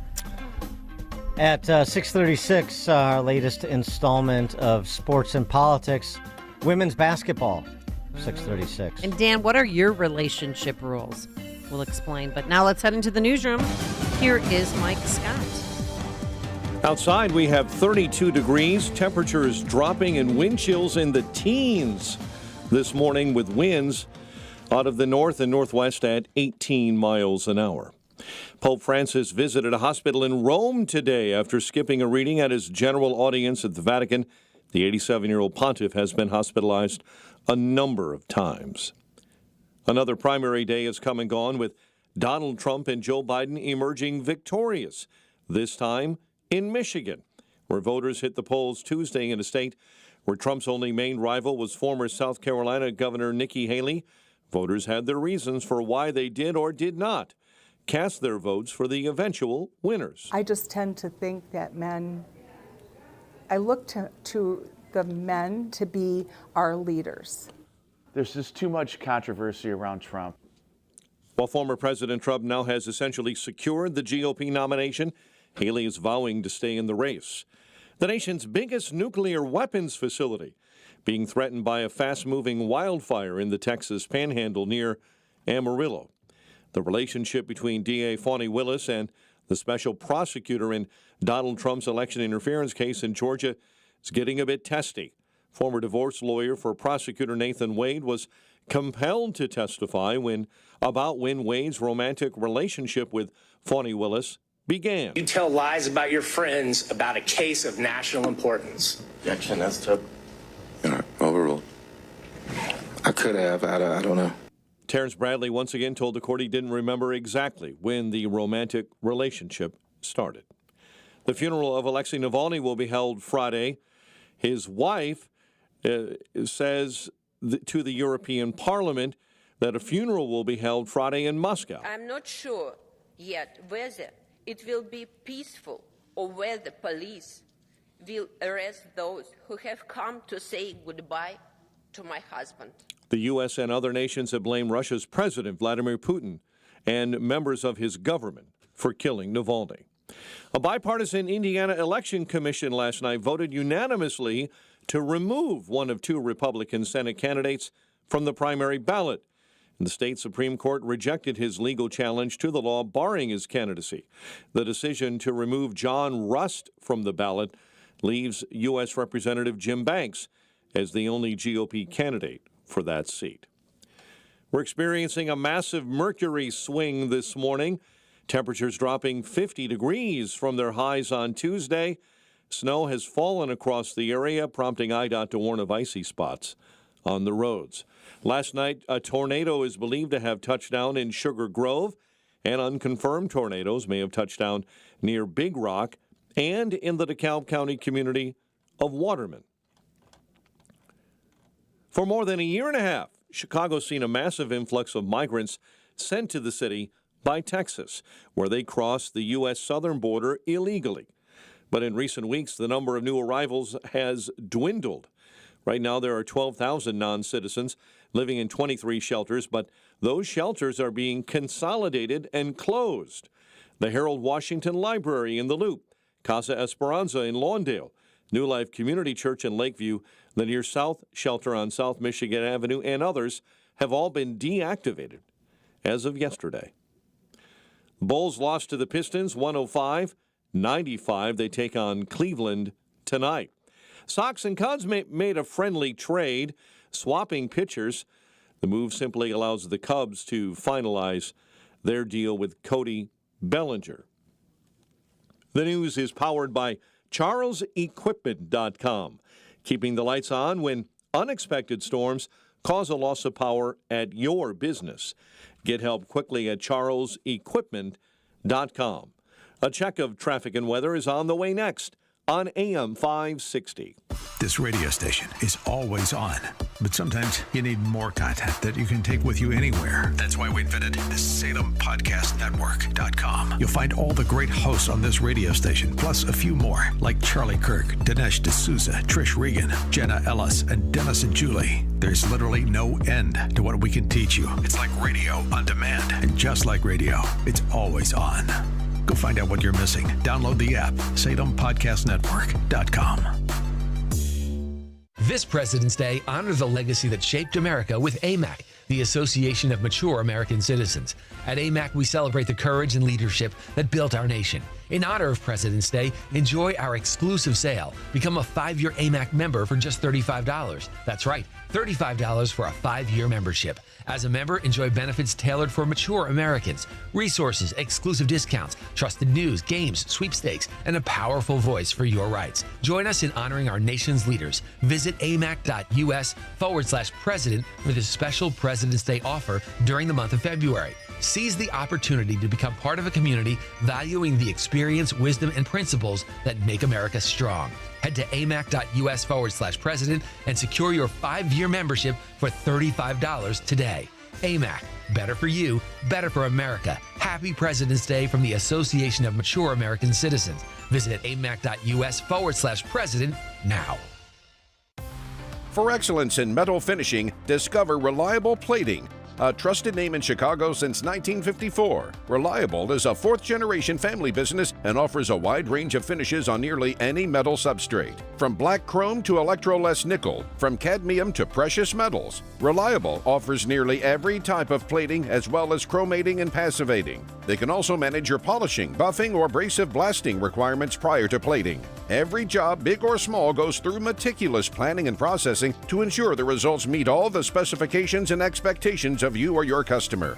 Allow Reliable Plating to become the plating department of your business. Reliable is ISO 9001 certified and ITAR registered. Reliable's promise, like their name, is clear: to continue a tradition of quality and dependability. Visit ReliablePlating.com and call Colt for quotes or questions. That's ReliablePlating.com. Is your IRS tax debt making you feel anxious? The professionals at Allies Tax Relief are ready to negotiate your fresh start. Call them now, 800-230-5174.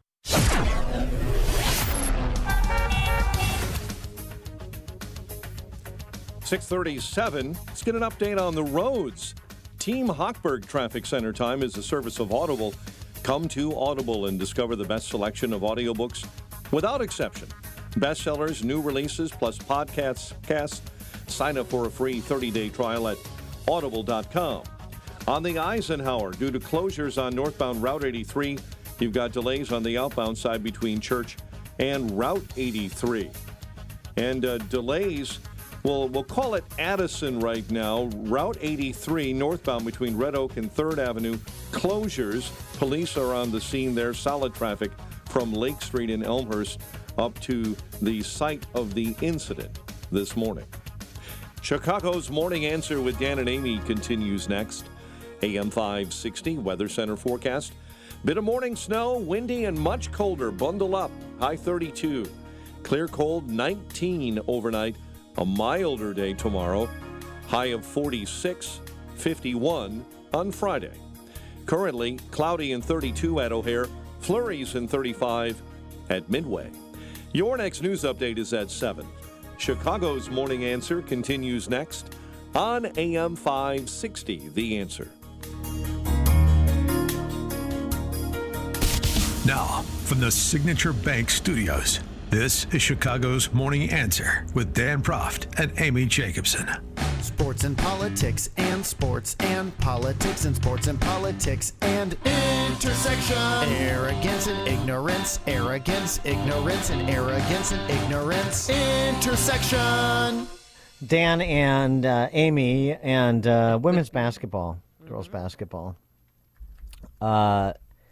This coming on the heels of the story out of Massachusetts where that dude playing on the girls' team for Kip Academy injured 3 players in the girls' high school basketball game. All before halftime, by the way. And leading for the other team to ultimately forfeit the game. So this is out of Vermont. Something's happening in New England. And Chris Goodwin is the girls' basketball coach at Mid-Vermont Christian School. And they've decided that they're not going to play the team in their league with the guy on it. And here's what Chris Goodwin had to say about that, the reason for it. I've got 4 daughters. I've coached them all at one point in their careers playing high school basketball. I've also filled in for the boys coach when he can't make a practice, and I've run those practices. And boys just play at a different speed, a different force, than the girls play at. It's a different game. So I would never bring my girls to a boys practice or have the boys come into our practice and say to them, hey, we're going to scrimmage today. We're going to go game speed, because it is just asking for an injury. And it'd be irresponsible on my part to put my girls and my daughter on the court to play against male athletes. Maybe that's where this needs to go, is that word that he used, irresponsible. You say tolerance, and I say cowardice, and it's not right. But maybe that's what it is. It's irresponsible. It's reckless. It's reckless disregard for your daughter's well-being to put her and her teammates in that situation. 312-642-5600, turnkey.pro. Answer line 64636. Type in DA, then a quick comment. Yeah, I mean, it's when their policies and their plans affect our children. That's when parents should be drawing the line. Well, the problem, of course, is that, then everybody won't get a trophy because Mid-Vermont Christian School is now, bounced. They're DQ'd from playoffs and all, sorts of other things. They're basically kicked out of the league because you're not in compliance with the conference rules and regulations. But I like that irresponsible. Maybe that speaks to it. Maybe that would get a rise out of these people that are just trying to sort of sheepishly keep their head down and hope nothing bad happens to their kid while they're suborning this sort of silliness and dangerous conduct, frankly. Maybe irresponsible. You're calling me a bad parent? Yeah, I am. I wonder what Riley Gaines would say to that. I bet she'd be okay with it. It'd be interesting when she comes to town next month to ask her that question. Yeah, real quick, March 22nd. You don't want to miss it. Belvedere Banquets Hall in Elk Grove. Get tickets today, 560theanswer.com/tickets. Yeah, let's push that issue. Are you calling me a bad parent? Yeah, I am. And? You're so woke. Wake up. Who's ready to do that? Not very many people. Dan is, but I don't think a lot of other people are ready to do that. Do you? Everything's supposed to be collegial and fun, even though, of course, we have these, quote-unquote, the proverbial Little League parents that behave boorishly, and there's all sorts of politics associated with all these teams starting at the grade school level, much less high school. Oh, it's every level. I have to tell you, I've never seen more fights than parents fighting. Not the kids, but the parents. Right. So they'll go to the mat over playing time or whatever. Starting. Yeah, all the other things. But over something like a boy playing against their girls and the possibility of injury or just the unfairness, the innate unfairness of it all, that's where they're going to shut up. I'm a great parent. No, you're not. Are you saying I'm a bad parent? Yeah. That's what I'm saying. Yeah. Watch it. I'll call DCFS on you. It'd be fun. No, no, it's the parent that doesn't go along that gets DCFS called on them. Because to be silent is compelling. Yeah, right. You're not being an ally. Silence is violence. But anyway, the other reason I wanted to bring up this story, yes, why? in addition to, I mean, this I think this is obvious to most of our listeners, and most people that are able to assimilate the obvious. So that would exclude the majority of Illinois' electorate, but not our audience. I want to get something else about what Coach Goodwin said about the difference between the boys and girls game. But let's take Corey in Lake Mills, Wisconsin first. Hey, Corey. Good morning. Thank you. My hardest problem here is the fact that, you got a kid. Your kid is wanting to be great in sports. You do everything you can to support that kid. And then somehow he thinks that he has to become a female. And where is the dad in this? Where is the grandpa? Where is the uncle, the brothers? Yep. This is something that shouldn't be taken care of behind the woodshed. This is the street and an ass whooping happening, and tell him to get his stuff together. Thanks for the call, Corey. Yep. I mean, that's the other piece too, right? Yeah. To the father of the boy who wants to play on the girls' team and has made enough of a fuss about it that he's on the girls' team, as we see this happening over and over again all over the country. Yeah. What are you doing? How are you allowing your son to play in that team? What do you call me a bad parent? Yeah, I am. I'm calling you a bad parent too. I'm calling a lot of people bad parents. And you? Yeah. So now that we've got that squared away, what are you doing? What do you think you're doing? Oh, I'm intolerant. If the entire world doesn't reorder itself to your personal preferences, or really to your son's personal preferences, including you reordering yourself, then you're not tolerant, or you're transphobic, or whatever name you're going to call me. I mean, go ahead, call me the name, because it's ludicrous. The whole thing is ludicrous, and we all know it, and we're all watching it, and half of us are pretending it isn't ludicrous. I'm not going to pretend.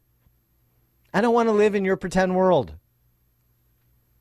And there's a whole bunch of other people that don't want to either. So we're going to have to come to some sort of arrangement here. I think the arrangement is this. We're not going to pretend your son is a girl, and that means that your son has to play on the boys' team if he wants to play basketball or volleyball or whatever. How about that?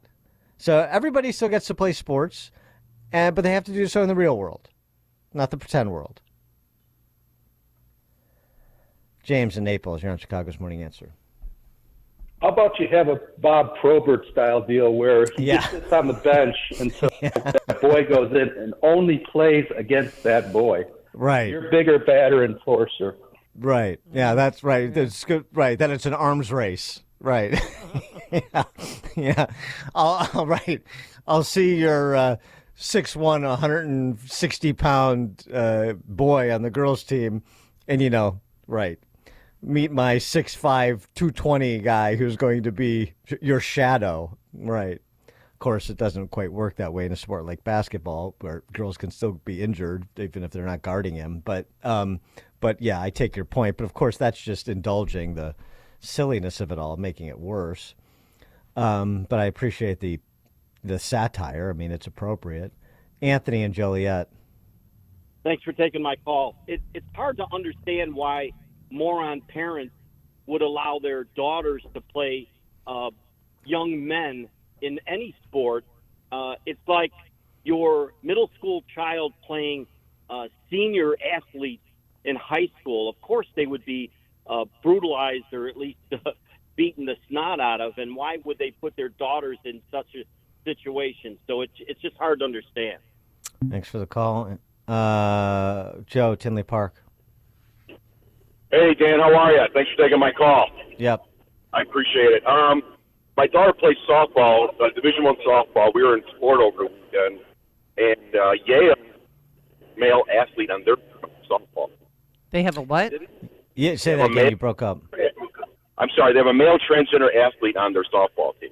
Does he start? Yale does. Yale does, yeah. He did not play, but the reasoning is he did not take a spot away from a girl scholarship is because Yale, Ivy Leagues do not give athletic scholarships. Right. So that's why they feel that they didn't take away from a girl. But he didn't play. He sat on the bench? He sat on the bench, but he did warm up with them and everything. I didn't know until after the fact.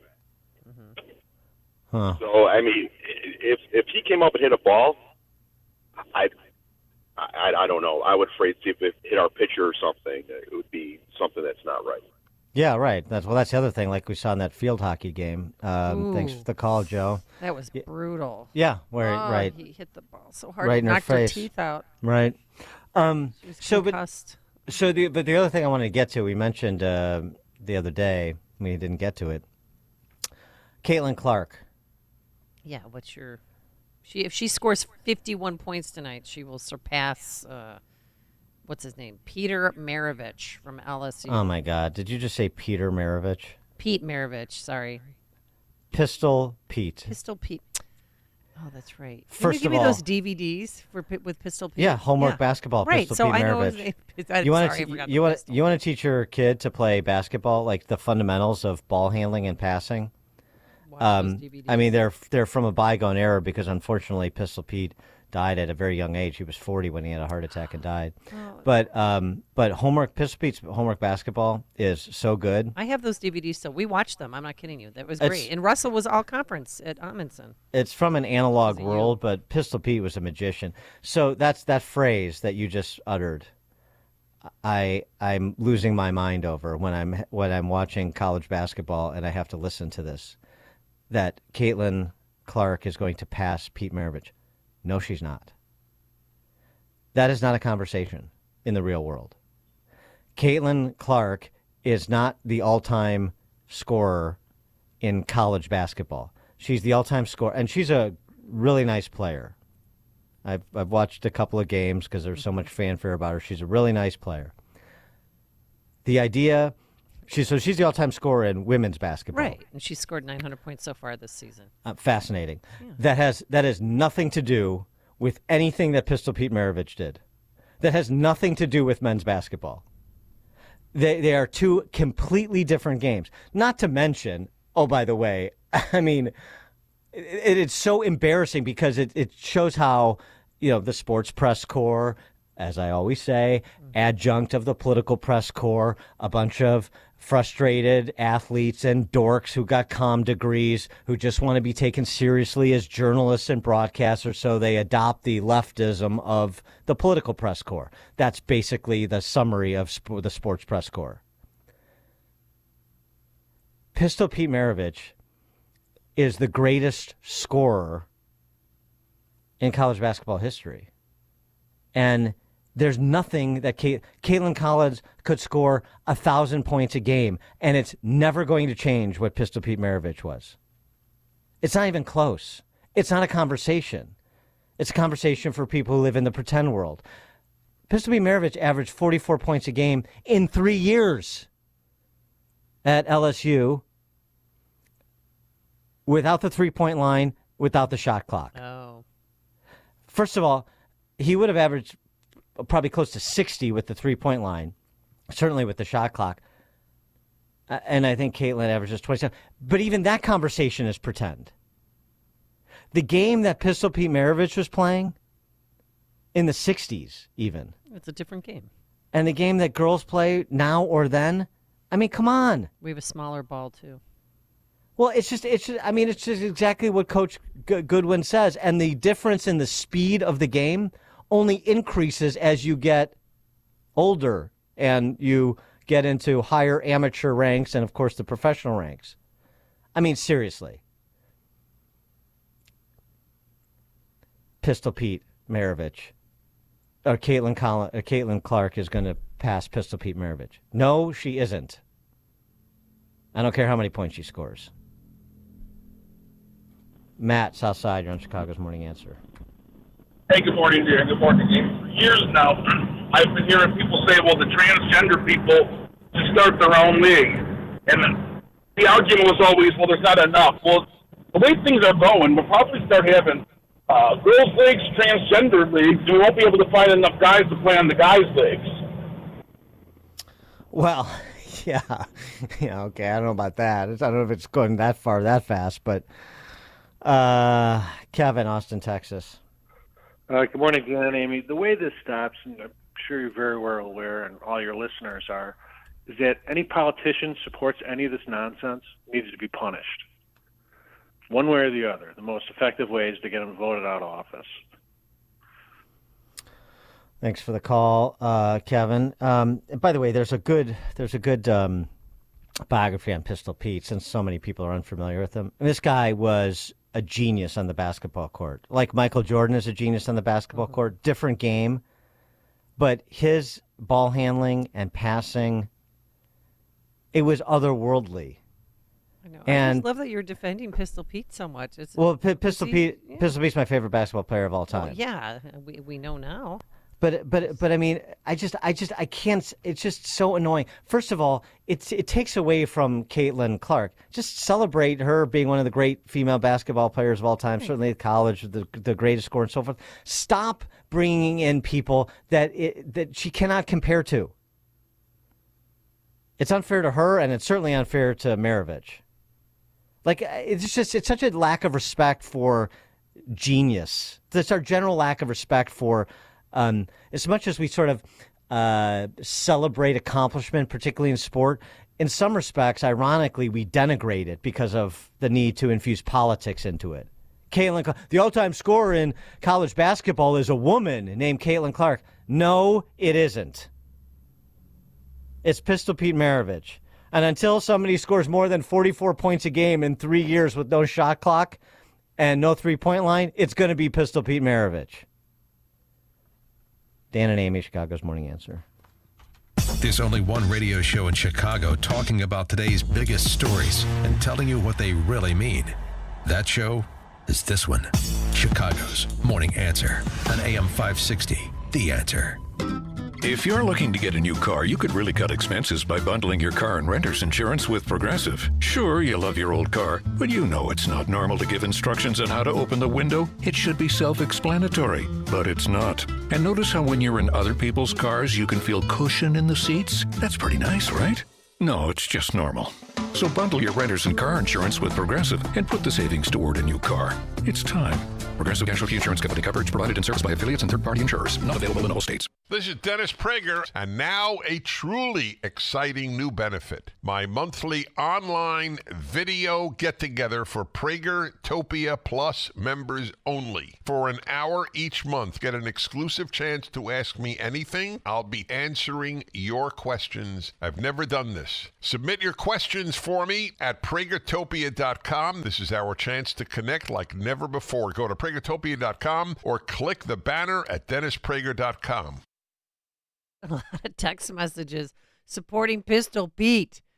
Clark to pass Pistol Pete. Amy is putting her in the same category as Pistol Pete. No, I was just saying she's coming close to beating his all-time scoring record. No, I get it. Right. That's how it's reported. I'm not blaming you. It's just like that statement should never be uttered. Right. And Lynette Woodward, I mean, she had the all-time record without a three-point line, without a shot clock, too. So if I were her, I'd be questioning that record, too. Or maybe put an asterisk near it. By the way, I was about to mention a great biography on Pistol Pete, which also has a lot of detail about his relationship with his father, Press, who coached him at LSU. Mm-hmm.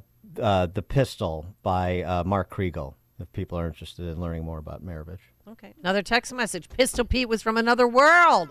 Clark has nothing on him ever! Exclamation point. All right. Ooh, everyone's a little hot and bothered. Gird your loins because it's going to be, they're playing Minnesota tonight. So just get ready for it. All right. Balance of Nature. I love it. Why? Not getting enough fruits and veggies on my own. And that's where Balance of Nature comes in. Fruits and vegetables in a capsule. What could be better? They're powdered after an advanced vacuum cold process, which stabilizes the maximum nutrient content. Real food, real science, real nutrition. So get your bottles of fruits and veggies today. Don't waste any more time. Do it. Be proactive. 800-246-8751. 800-246-8751. Use discount code Chicago or online at balanceofnature.com. Discount code Chicago. Tune in to Protecting Your Assets with Steve Shyman. Plan ahead for the dangerous situation so that they don't affect you and you can weather the storm and just sail right over it. Call Steve for your own free consultation today at 833-945-7283, 833-945-7283, and be sure to tune in to Protecting Your Assets with Steve Shyman Saturday mornings at 8 a.m. right here on AM 560, The Answer. AM 560, The Answer. All right, coming up on Chicago's Morning Answer. Retired Brigadier General Anthony Tata on all of the theaters in which our enemies are operating at 7:07. But now into the newsroom we go. Here's Mike Scott. A CTA president blasted by aldermen over crime on buses and trains. Bulls fade in the second half, and the Sox and Cubs make a deal. WIND, Chicago News Time, 7 o'clock. They're a state closer to a rematch. I'm Dave Anthony, Fox News. President Biden and former President Trump scored easy primary wins in Michigan. I just want to thank everybody. You've been incredible, and I'm so proud of the results because they're far greater than anticipated. The former president, talking to supporters by speakerphone, he got 68% of the Republican vote, beating Nikki Haley by 42, but she's staying in the race. I defeated a dozen of the fellas. I just got one more fella I got to catch up to. She was in Colorado, one of the 15 states holding GOP primaries, Super Tuesday next week. In Michigan's Democratic primary, President Biden got 81%, but 13% of the voters marked uncommitted. Organizers of that protest vote against the president had hoped to receive 10,000 votes for uncommitted. They received 10 times that amount, over 100,000, in a state with the highest concentration of Arab Americans in the United States, many angry over Biden's support for Israel. Fox's Lucas Tomlinson. Now, President Biden's son Hunter may finally be questioned this morning by House Republicans in their impeachment inquiry after he showed up 2 months ago but refused to talk. The first thing I'm going to do, I'm going to sit in there and I'm going to see how many times Hunter Biden perjures himself. Congresswoman Nancy Mace tells Fox she expects Hunter Biden to lie in today's private deposition, as he insists his father was not involved in Biden family business dealings overseas. Parts of Texas have gone up in flames. Wind whipped wildfires engulfing communities in the Panhandle region. More than 300,000 acres have burned. Once the sun gets up, we can really assess all the damage and kind of see just how much work we have in front of us. Fritch, Texas Fire Chief Zeb Smith is unclear how many buildings have burned down. There are thousands of power outages, also evacuations, even a brief shutdown of a nuclear weapons facility. Pope Francis spent a short time at the hospital in Rome today for testing after a meeting with an audience at the Vatican in a wheelchair. The 86-year-old Pope has been suffering from the flu the past several days. America's listening to Fox News. 28 degrees, gusty winds with wind chills in the teens across the area. Good morning, everyone. I'm Mike Scott. That massive temperature swing is underway. The mercury is dropping about 50 degrees from high temperatures on Tuesday, leading us to a cold and blustery day. Temperatures will fall into the actual teens across much of the area tonight. Last night, a round of thunderstorms battered the Chicago suburbs with strong winds, hail, and rain. A tornado is believed to have touched down in Sugar Grove. Unconfirmed tornadoes may have touched down near Big Rock and in the DeKalb County community of Waterman. Trees are down in the far west suburbs near Batavia, where a historic barn was destroyed. Graphic body camera footage played in court in the trial. The alleged killer of former Chicago police officer Ella French, Imonte Morgan. During the testimony of Officer Joshua Blass, prosecutors played graphic and often violent video taken from the 3 body-worn police cameras. Also there for a short time, CPD Superintendent Larry Snelling. Ella's with us and her legacy of service. She was exactly what we expected a Chicago police officer to be. It was a tragedy, but we're looking for justice now. Testimony in the case continues later today. Charges have been brought against the man accused of killing a security guard at a Family Dollar store in the Austin neighborhood. CPD Superintendent Larry Snelling. He was simply at the store doing his job when his life was tragically taken from him.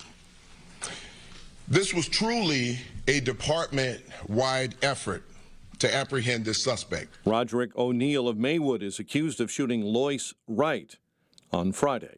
In a meeting yesterday, the CTA president began to outline a timeline for when people can begin to see more transit and more ridership post-COVID. And it is going to result in improved service, more frequent service, more reliable service. President Dorville Carter telling the City Council the expectation is for buses and trains to begin to return to service in April.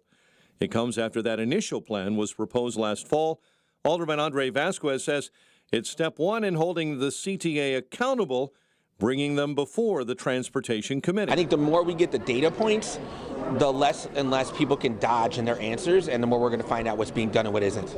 The driver of a FedEx truck died in a fiery crash Tuesday morning in Northbrook. Illinois State Police accident investigators say the semi crashed into a guardrail and burst into flames around 2:30 a.m. Bulls lost to the Pistons 105-95. Sox and Cubs make a trade. They swap pitchers, but the move is actually simply to allow the Cubs to finalize their deal with Cody Bellinger. College hoops tonight. Fighting Illini hosts Minnesota, while Northwestern looks for a season sweep of Maryland. The news, a service of Dan and Amy 24/7, around the clock all day, every day, including daily replays of Chicago's Morning Answer. Listen now, Dan and Amy 247.com. A check of traffic and weather on the way next on AM 560. Dennis Prager believes there are scary people among us. I have known all my life that the battle for good is a very, very difficult battle.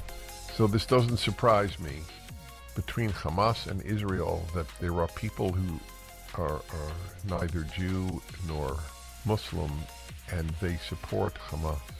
These people are frightening, actually. The Dennis Prager Show.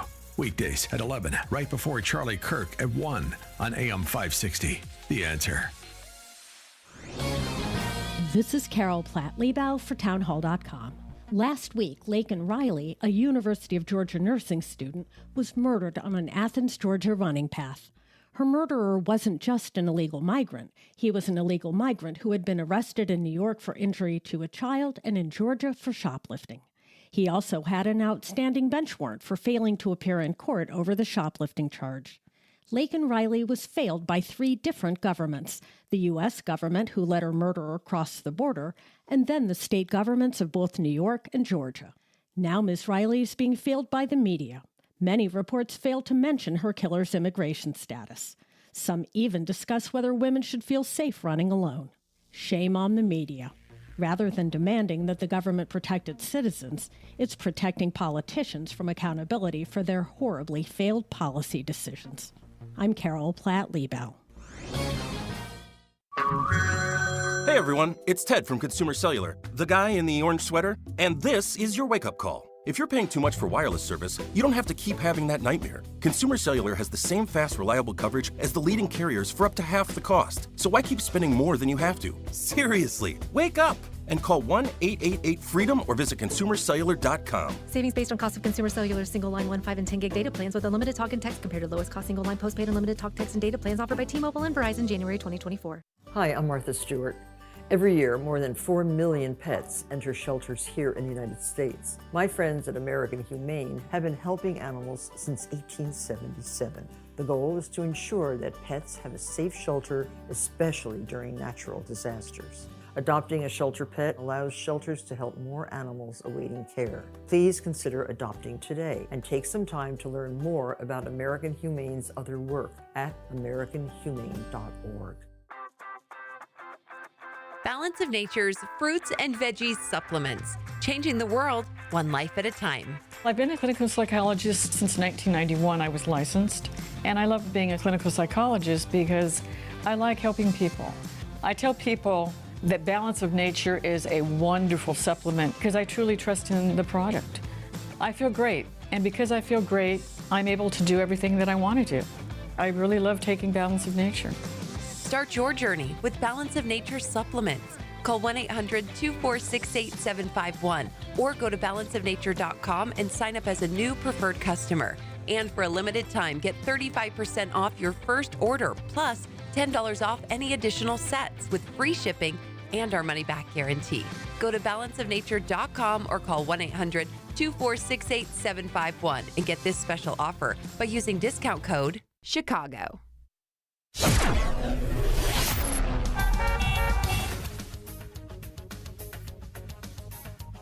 7:09, let's get an update on the roads. Team Hochberg Traffic Center time. We'll start on the Kennedy, fairly smooth, 32 in, O'Hare into the Burns Circle interchange. Not so much on the outbound Ike. You're jammed up between York Road and Route 83 due to the ongoing closure going on northbound 83 just north of the Eisenhowers. Big delay this morning. Stevenson, an accident on the exit ramp. It's on the inbound side, the off-ramp to LaGrange Road, a very busy place this time of day. Inbound Dan Ryan, jammed up inbound 43rd into Roosevelt. Chicago's Morning Answer with Dan and Amy continues next. AM 560 Weather Center forecast with Steve Williams. A bit of snow in the area this morning. Little or no accumulation. Otherwise, clouds and sun. Windy day. High today 32. Clear and cold tonight. Low 19. Sunny day tomorrow. The high 46. Sun then clouds on Friday. The high at 51. I'm Steve Williams on AM 560. The Answer. 28 at O'Hare. 32 along the lakefront. Your next news update 7:30. Chicago's Morning Answer continues next on AM 560. The Answer. Now, from the Signature Bank Studios. This is Chicago's Morning Answer with Dan Proft and Amy Jacobson on AM 560. The Answer.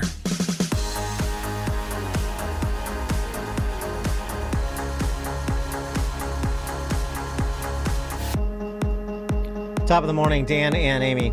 I know what you're thinking as it pertains to Ukraine trying to repel the Ruskies with the $60 billion that a lot of Republicans and all the Democrats want to send to Ukraine still pending. Who is going to fill the void left by the United States at present in order to finance a proper gender-inclusive demining operation in Ukraine? What? I know that's what. Oh, that's such a pressing issue. Is on people's minds, and so I just wanted to update. There is an answer to that question. In Canada, the fifth grade drama teacher, they made the prime minister there and his government are going to step in. They're providing $4 million to Ukraine to fund gender-inclusive mine sweeping operations.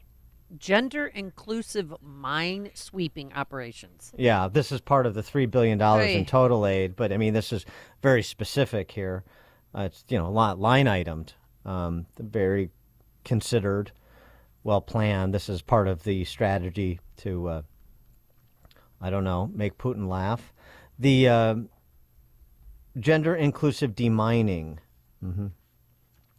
The project aims to safeguard the lives and livelihoods of Ukrainians, including women and internally displaced persons, by addressing the threat of explosive ordnance present across the vast areas of the country. Project activities include conducting non-technical surveys and subsequent manual clearance in targeted communities, providing capacity building to key national stakeholders, and establishing a gender and diversity working group to promote gender transformative mine action in Ukraine. Mm-hmm.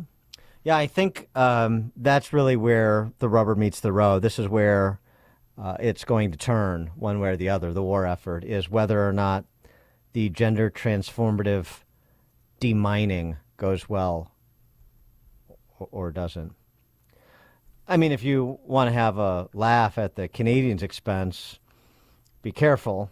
Be careful of that plank in your eye, Americans, because, of course, at the same time, the policymakers, the great strategic national security thinkers in Canada are cooking this up, I assume in conjunction with Zelensky, or he's just saying, just give me money. You can put it by any line item you want, and we'll use it for what we need. But at the same time that's going on, yeah, animatronic Anthony Blinken, our Secretary of State, has penned a memo that directs State Department employees to refrain from using gendered terms such as mother, father, and manpower. Stop it. It always lasts to know. I mean, this is so like 5 years ago for the Ivy League. But anyway, at least the State Department's finally catching up. A memo entitled Modeling DEIA. Don't forget the A. I always tell people that. Biden encourages colleagues at the State Department to use gender-neutral language wherever possible to show respect and avoid misunderstandings. Obviously, you also identify employees by their preferred pronouns in emails and when introducing themselves in emails, if they are comfortable with being referenced generically as themselves, of course. Mothers are mothers, and fathers we're not birthing people. I earned that right. Parent 1, adult unit.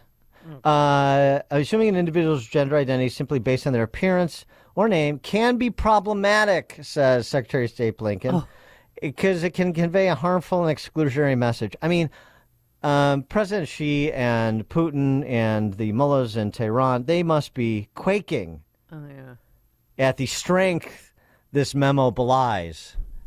I know our enemies are watching this craziness too. I lost hope in the Ukrainian war when they had that Ukrainian transgender American spokesperson, Sarah Ashton Carrillo. Oh, yeah. Mm-hmm. I mean, how disgusting was that? That's what made me think that this is a clown show.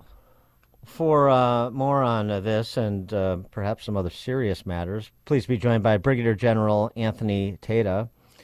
He's former Undersecretary of Defense for Policy. He served our military for 28 years, which included commands in the 82nd Airborne, 101st Airborne, and the 10th Mountain Division, as well as operations in Afghanistan, Bosnia, Croatia, North Macedonia, Kosovo, Panama, and Haiti.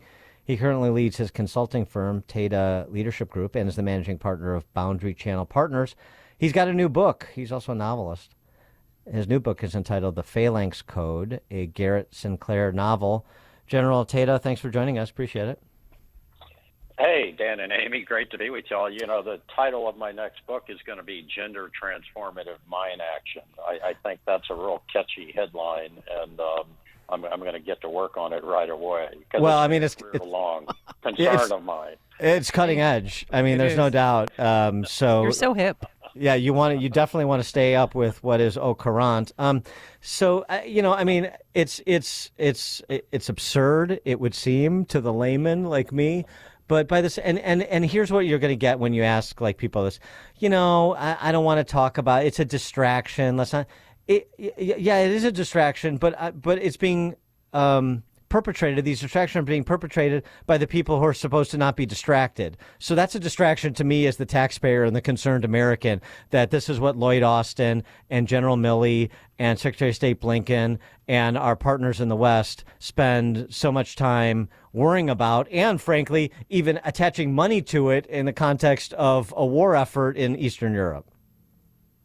Yeah, you're exactly right. Whether it was my career in the paratroopers and leadership positions around the world, or as the undersecretary performing the duties there, the policy of the United States should be anchored on one thing, and that's the national defense strategy, and which really gets to vital interests of the United States. What are those vital interests that we must protect? And all this stuff is a distraction, quite frankly, and that people even pretend to be serious and are putting this in documents and so forth tells you the level of unseriousness, of folly that is happening, and whether it was Afghanistan and the way things unraveled there, all the way up to think about Ukraine. Blinken offered Zelensky a ride out on the eve of the invasion. Remember that, and nobody talks about it. But think if another president had offered a ride out, had offered to decapitate the Ukrainian government on the eve of the Russian invasion. The instincts of this, Zelensky said, famously, I don't need a ride, I need ammo, and. The folly of this administration, they are just unserious people doing unserious things that have serious consequences. And, in part, that's what the Phalanx Code tries to capture, is the political division right now that we're seeing in the country. And it's not a political book, it's a novel, right? But it's hard to write a novel where you're not accurately capturing the backdrop of America that is really divided. And the protagonist, Garrett Sinclair, who commands and leads soldiers, sailors, airmen, Marines, is asking himself the question, is their service, is my service worth it When you have unserious people leading the country, that's essentially the theme of the Phalanx Code, and he's put in this dilemma of man versus mission, as we talk about in the military. So it deals with techno-fascism and that kind of thing as well. But we're in a tough position right now, and it's best to make fun of it and laugh at it because it's so damn serious. Pardon my French. Well, maybe that's what they will inspire some Americans too, including our men and women in uniform, to see the sacrifices of others. And I don't know if you saw it, but no less a seminal figure in American history than Hunter Biden has said that he is willing to maintain his sobriety to save democracy, saying that I have something much bigger than even myself at stake. We're in the middle of a fight for the future of democracy. So if Hunter Biden can refrain from using crack or cocaine in order to save democracy, think what the rest of us should be able to do. Well, when he said that, I think there was a little dusting of white powder. Maybe he was eating sugar donuts when he was talking. But, that clown show, is just the epitome of corruption in this country. And how incompetent do you have to be to leave your laptop with all the evidence of your dad's corruption in some computer shop? So do you think President Biden has been compromised then by Ukraine, by China? Because of absolutely. There's no question in my mind that his foreign policy decision making is based upon the level to which these people are exerting pressure on him. And quite frankly, I know Lloyd Austin very, very well. I served directly for him twice. I was a battalion commander in the 82nd Airborne when he was a brigade commander, and I was his deputy commanding general when he was a commanding general of the 10th Mountain Division. And this report that came out yesterday or whenever it came out saying, that was ordered by the person who made all the mistakes, saying the report said they made no mistakes. There's no accountability in this administration, and that comes straight from Biden and how compromised he is, because he can't hold anybody accountable. He can't break the narrative. He has to maintain that everything is awesome. Nobody's been fired over Afghanistan. Nobody's been fired over the Secretary of Defense disappearing for a week. And I pray to God he's healthy and all of that. I know him very, very well. He's a good man. He served our country, but he also made an egregious mistake. That, think about it, if that had happened under Trump, they'd be calling for Article 25 on Trump, or calling for the head of the Secretary of Defense or whatever. But this administration gets such a pass, and nobody's pressing the issue of the compromise that Hunter Biden, Joe Biden, the Biden family has. There's so much evidence out there, but they got to maintain this narrative, or because it's all about power. At the end of the day, it's all about power for these people. Well, again, in government, mistakes make themselves and our borders secure, and that's all you need to know. But I did since China was raised. Peter Schweitzer, the author of Clinton Cash and Secret Empires, he's got a new book out called Blood Money, and it really talks a lot about China, particularly what he sees, per some of their own military documents, as their strategy, borrowing from Sun Tzu, to defeat your enemy without fighting. And he specifically points to fentanyl. He points to efforts that the Chinese make to, go after our soft underbelly, as it were, the Confucius Institutes at our colleges, sort of the indoctrination piece of it. And then we have this other curious case, speaking of the border, where you have all these military-age Chinese nationals that are coming in mainly through San Diego without families. And, I don't know what's exactly happening there, but you have some reasonable suspicions about it. And I just wonder sort of what your perspective is on all of these things happening simultaneously, and, your understanding of the geopolitics of China's global interests. Sure. Yeah, sure. It's interesting. I did a signing for Phalanx Code last night in Vero Beach, Florida, and I had dinner afterwards with some very close friends of Peter's. And Peter's actually coming to be with them tonight or tomorrow. And they said, you can't believe what he's going to reveal in the next few weeks. And so I know Peter, and he's done such a tremendous service to this country and to democracy in our republic by continuing to expose this, despite the mainstream media's efforts to block and conceal and deny. I think the convergence between Ukraine and China and the corruption of the Biden family is playing out before our very eyes. This war in Ukraine, the continuous efforts to fund this thing are, it's never ending. There's no diplomacy, and there was no effort to get in front of it when Putin was building up on the border. Think about that. Why was that? Why was Blinken just silent on the whole thing? Why was there no engagement? It's almost as if they wanted it to happen. And I'll tell you, there are two reasons. One is because Biden's corrupt and he's compromised by Ukraine, in my opinion.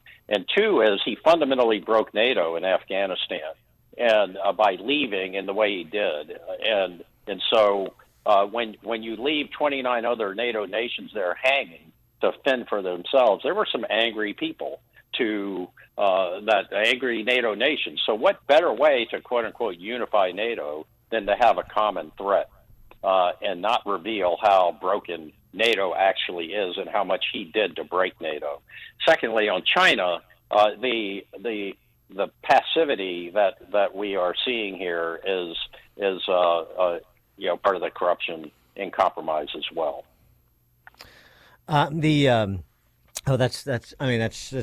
It's interesting and disturbing. And now the other piece of it, which is sort of a combination of domestic and foreign, given the reporting from journalists like Matt Taibbi and Mike Schellenberger, is the surveillance state. And this is also a part of the backdrop of your new novel, The Phalanx Code. And what we're learning sort of.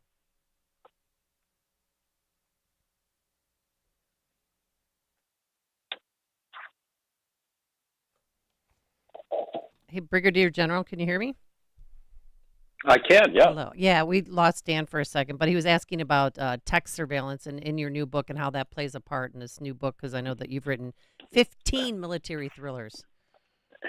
Yep. And thank you, Amy. The 16th book is Phalanx Code, and think the Phalanx Corporation in this book is, I think, the worst instincts of digital carnivores like Facebook and Google, attempting to annihilate a company I call Project Optimus, which think Elon Musk and X, to break through that last defense of individual liberty and freedom in the digital world. That's the backdrop here, and our hero Garrett Sinclair gets pulled in by Project Optimus to help protect the coders and developers of Project Optimus against the Phalanx assassin squads. And this is techno-fascism at its worst, and really it's not too much of a stretch. Think about the techno-fascism coming from the Biden White House, where you have some 30-year-old calling up, if that old, calling up some other 30-year-old at Twitter, saying, hey, we don't like these accounts, take them down. We don't like what these people are saying, block them or mute them, or, what a shadow ban is the term, I guess. And then, weaponizing the FBI to work with Facebook and Twitter and Google to create the bias that we see today in AI results and that kind of thing. So it's, I wrote this book a couple of years ago because you got to turn in a book, and it takes about a year to get it to market. And, how did you know? For Sam Martin's Press. Well, I mean, just research and kind of seeing, all of my experience and working with as the Undersecretary of Defense and technology and seeing where it's going. And it just was a logical end state. And I spent a lifetime trying to figure out what the bad guys are trying to do to the good guys. And truly, these digital carnivores, I call them, are bad guys. They're bad actors in this digital privacy space. And if you link a government up with these, you collude the two together, you fuse the two together, that's techno-fascism with a jackboot on the neck of the individual. That's anti-American, it's un-American, and it's happening. And that's the epic struggle that we have today in America, and that's what I try to capture in the Phalanx Code. All right, Brigadier General Anthony Tata, we're going to have to leave it there for today. Thank you so much for joining us, and we'll have you back. Amy, appreciate it. Thank you, and he joined us on our turnkey.pro answer line. This is the morning show more Chicago radio listeners are choosing. This is Chicago's Morning Answer on AM 560. The Answer. A great smile can make you feel happy and confident. So when you consciously conserve your teeth, that glowing smile will show through. At Best Dental Group, Doctors Economos, Gavalis, and their staff are ready to help you create that perfect look or maintain the one you have now. Along with general dentistry, Best Dental Group is a multidisciplined practice with an orthodontist, periodontist, and prosthetic specialists on site. They use the newest breakthroughs in dental technology, such as titanium implants, Invisalign clear braces, and laser treatments. Don't let fear get in the way. They can recommend sedation to make your experience as comfortable as possible. Best Dental Group is located in historic downtown Bartlett and is a multilingual office. Call 630-830-4930. That's 630-830-4930. Or visit bestdental.org. Best Dental Group, sharing your conservative values and helping you to conserve your teeth. A storm is on the horizon, and you need to keep the lights on no matter what. Your business relies on the power being on 24/7. It's the lifeblood of your data and computer systems. Weather-related outages from the power company are not acceptable. Your need for a source of power that's reliable 24/7, along with round-the-clock service that can dispatch technicians to your site immediately, is mission critical. Your business needs Charles Equipment Energy Systems on speed dial. These are the big boys, not residential or solar, but reliable industrial generators for emergency backup or events. When you need more than a 100-foot extension cord plugged into a small engine generator, call Charles Equipment Energy Systems. They keep the lights on with rental generators for job sites or power outages. A storm is on the horizon. Plan ahead. Call now to prepare generators for storms and potential power outages. Call 630-834-6000, 630-834-6000, or charlesequipment.com. AM 560, The Answer. All right, coming up on Chicago's Morning Answer. At 7:37, Europe is revolting against the eco-supremacists. We'll start there with Steve Moore, 7:37. And forget cake. Let them eat cereal. But now let's head into the newsroom. Here is Mike Smith. As I told Jim Urio yesterday, who wouldn't want cereal for dinner? That was a great joy in my life. Oh, and you got to have breakfast for dinner. Absolutely. Awesome. 7:33 on AM 560. The Answer. As you've been talking about with Dan and Amy this morning, Donald Trump ran away with the win over Nikki Haley in Michigan's closely watched Republican primary Tuesday after Trump won in Haley's home state of South Carolina last week. Fox's Brett Baer takes us inside the numbers in East Michigan, near Detroit. If you look a little closer into some of these counties, here's Macomb County.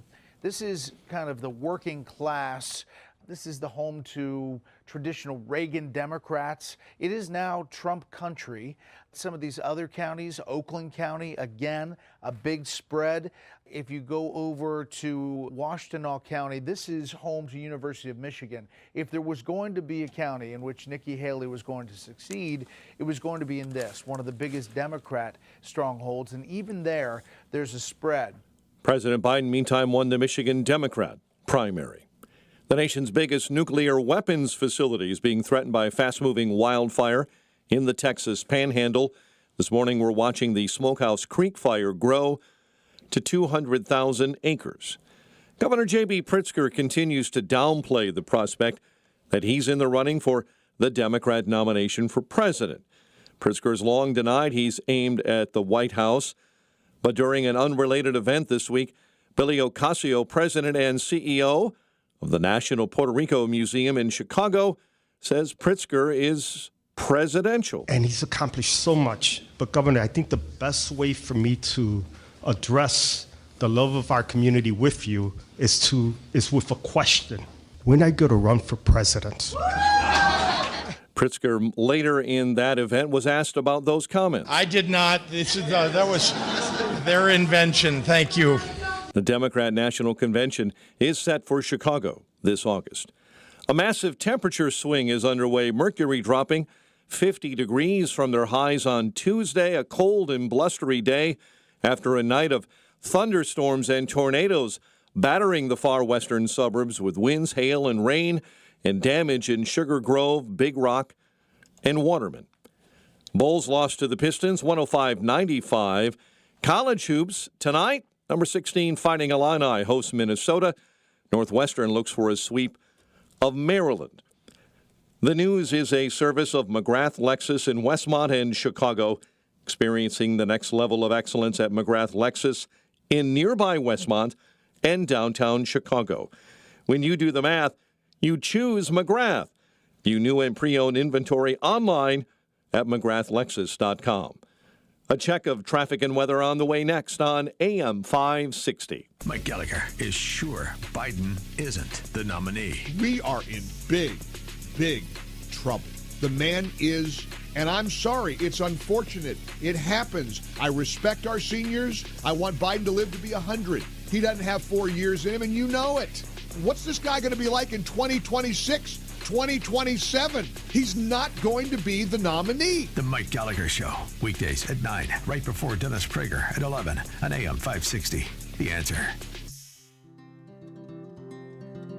Balance of Nature's fruits and veggies supplements, changing the world one life at a time. It was the one thing that I was missing in my diet. And since me being a very active person, I do mountain biking, I do triathlons, I run, bike, so I'm always active, I couldn't say anything negative about this product. I mean, it's just, like I said, it's been 100% natural, and I tell you, I feel amazing. Start your journey with Balance of Nature supplements. Call 1-800-246-8751 or go to balanceofnature.com and sign up as a new preferred customer. And for a limited time, get 35% off your first order, plus $10 off any additional sets with free shipping and our money-back guarantee. Go to balanceofnature.com or call 1-800-246-8751 and get this special offer by using discount code Chicago. The following is a paid political announcement. I'm Dr. Kent Mercado, and I'm running for Congress in the 11th District. I'm a physician, attorney, humanitarian, father, and husband. And I have had the privilege of speaking with several thousand residents, and I've heard your concerns. And they are kitchen table issues: the economy, education, safety, and secure borders, access to quality and affordable physical and mental health care. I'm here to be your voice. Please vote for Dr. Kent Mercado for Congress on March 19th in the Republican primary. This message was paid for and approved by Dr. Kent Mercado for Congress. From breaking news and weather across the country to insight from the brightest minds in conservative opinion, it's Salem News Channel, home to the biggest shows on TV, like Brandon Tatum weekdays at 6 p.m. Eastern, followed by Charlie Kirk at 7. Join SNC, where facts are sacred, critical thinking is celebrated, and the pursuit of truth is unwavering. Watch Salem News Channel free, now on Zumo Play. Learn more at snc.tv/Zumo.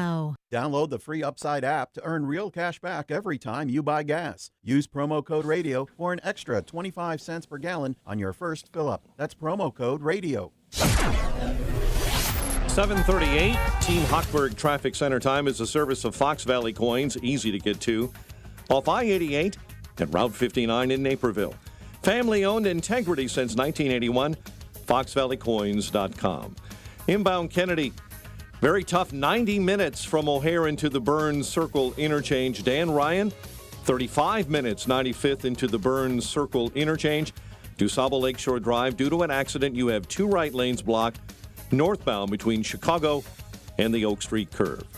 Chicago's Morning Answer with Dan and Amy continues next. Bit of morning snow, windy and much colder today. Bundle up out there. High 32, 26 at O'Hare. Your next news update is at 8. Chicago's Morning Answer continues next on AM 560, The Answer. Now, from the Signature Bank Studios, this is Chicago's Morning Answer with Dan Proft and Amy Jacobson. If you're looking for the latest news, insight into what it means, and the sharpest opinion, there's only one station in Chicago where you can turn, and it's this one. We're AM 560, The Answer.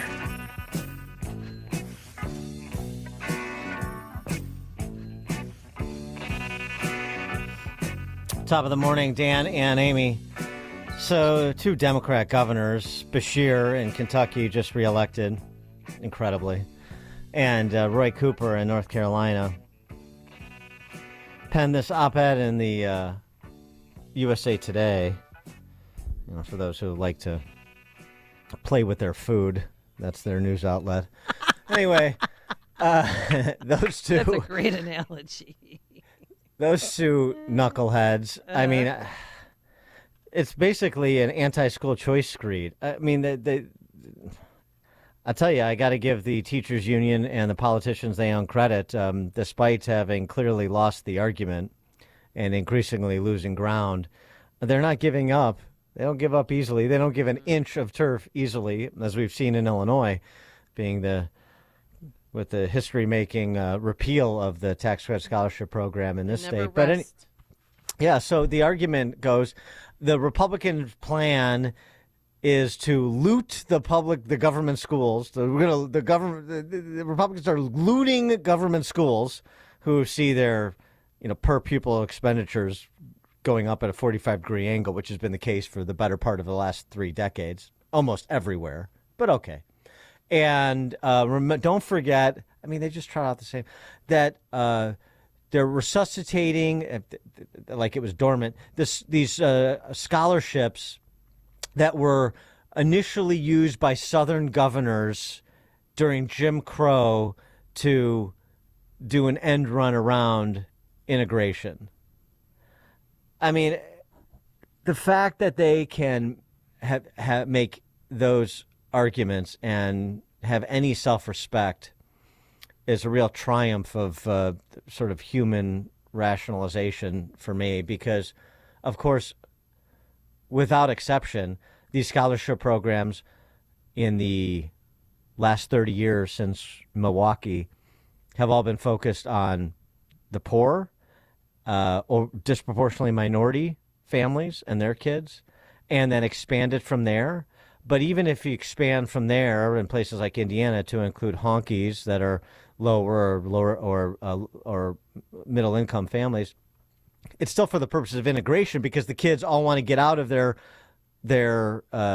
neighborhood school and go to the better school that all the kids want to go to, regardless of their race. So it actually facilitates more integration than you get in the actually segregated K through 12 systems like the Chicago government schools. I mean, it's the most back-assward argument that you can possibly make, and yet they persist in making it because they have to serve their overlords. It just astounds me that there's people that are still buying this. Anyway, for more on this topic and other matters of economic import, please be joined by economist Steve Moore, author of Govzilla. Thanks for joining us, Steve. Appreciate it. Okay, so how much time have you got? Because this, I did read that op-ed piece by those 2 governors, and I'm still fuming about it. And you did a very good job, Dan, of dismantling their arguments. But I forget whether you mentioned, Dan, that that these 2 governors sent their own kids to private schools. No, now, of course. Oh, but they're saying, oh, my kids can go to private schools, but those poor black kids down the street, they can't. I mean, this is, if I sound angry, I am, because this is such a fraudulent argument. And for them to bring up the idea of Jim Crow laws, look, the most segregated schools in the country are the public schools. The private schools in this country are less segregated than the public schools. So not one single argument that they made was accurate. Not to mention their cohorts, their party is promoting neo-segregation at the same time. I mean, they're the ones they're the ones that have an Atlanta grade school that where the black teachers teaching the black students and the white teachers teaching the white students, and a black mom had to sue the school district over this obvious violation of Brown versus Board of Education. I mean, the whole thing is what they get away with. It is infuriating. It's exasperating. It's frustrating. It's all those things. Yeah, there's another point here. Look, even if we had you and I and Amy, we'd like to see universal school choice. It should be a human right. Every parent should be able to send their kids to the best school they can. I mean, what's so complicated about that? Every child, whether they're black, whether they're brown, whether they're Hispanic, whether they're low income, high income, should be able to send their kids to an excellent school and should have the right to choose which school they want their kids to go to.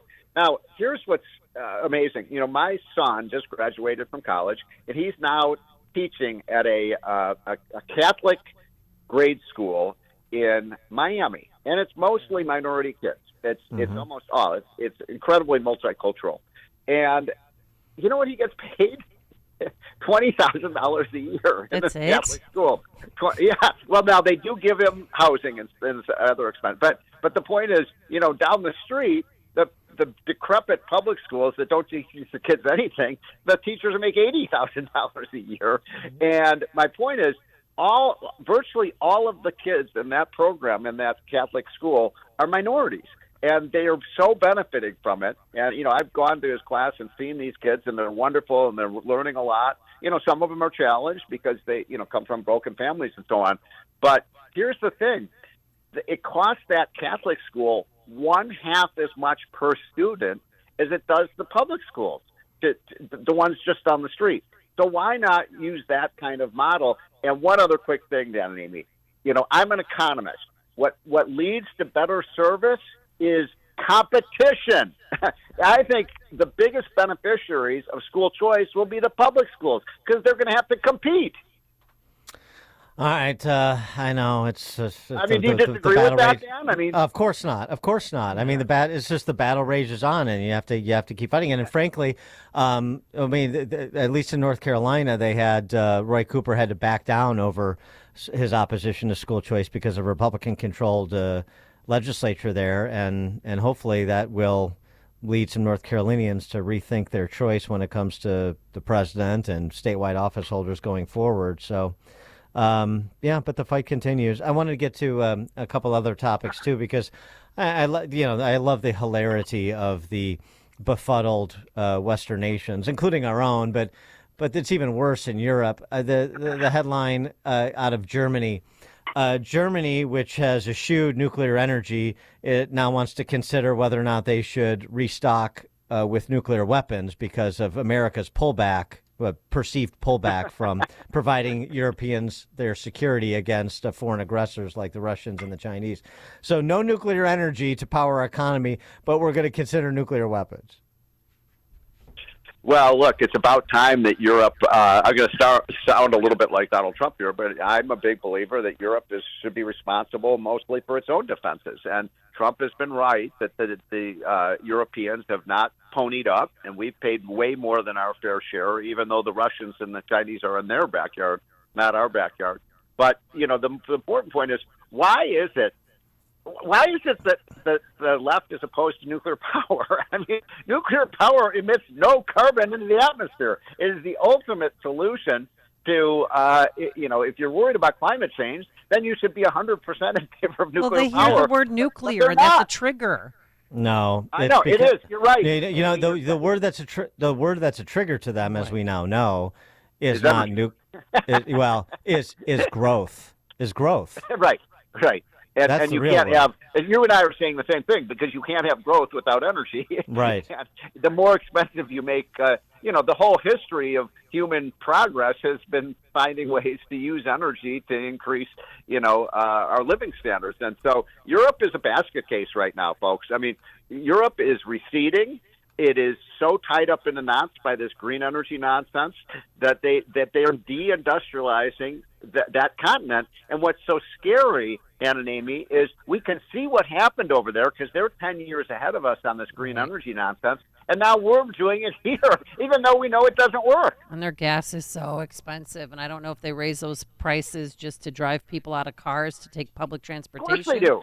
Or what? Of Just course like Gavin they do. Newsom does. I mean, Amy, why is gas they still hate almost cars. $7 in California? It's ridiculous. Yeah. I mean, look, people have to understand the left hates cars. They don't want people driving cars for a lot of reasons, but cars signify freedom. You can go anywhere, anytime, as you want, and they want to stick everybody on buses and rail systems. All right, Stephen Moore, I have to ask, did you have cereal for dinner? Because in these tough times when consumers are under pressure, here's the Kellogg's CEO. The cereal category has always been quite affordable, and it tends to be a great destination when consumers are under pressure. So some of the things that we're doing is first messaging. We got to reach the consumer where they are.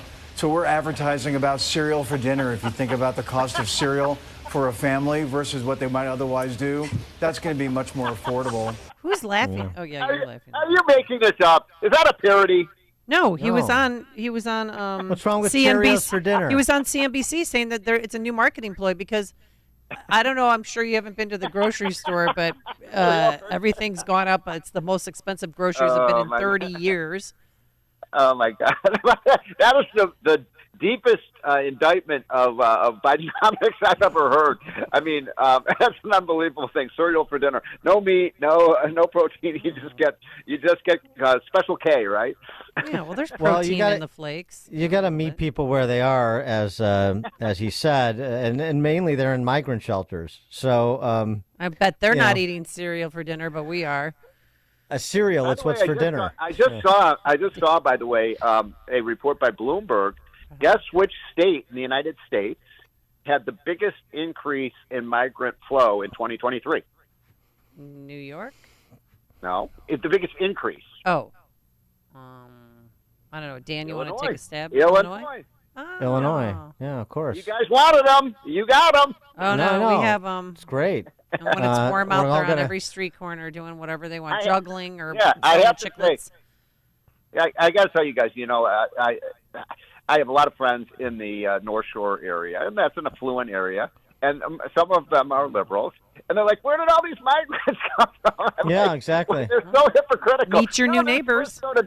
They're supposed to go to the low-income areas, not here in Wilmette and Winnetka. Come on, that's not where they were supposed to put the migrants. Well, tell your rich friends, your Tony friends on the North Shore, to go to the store, pick up a box of Captain Crunch, and have some migrants over for dinner.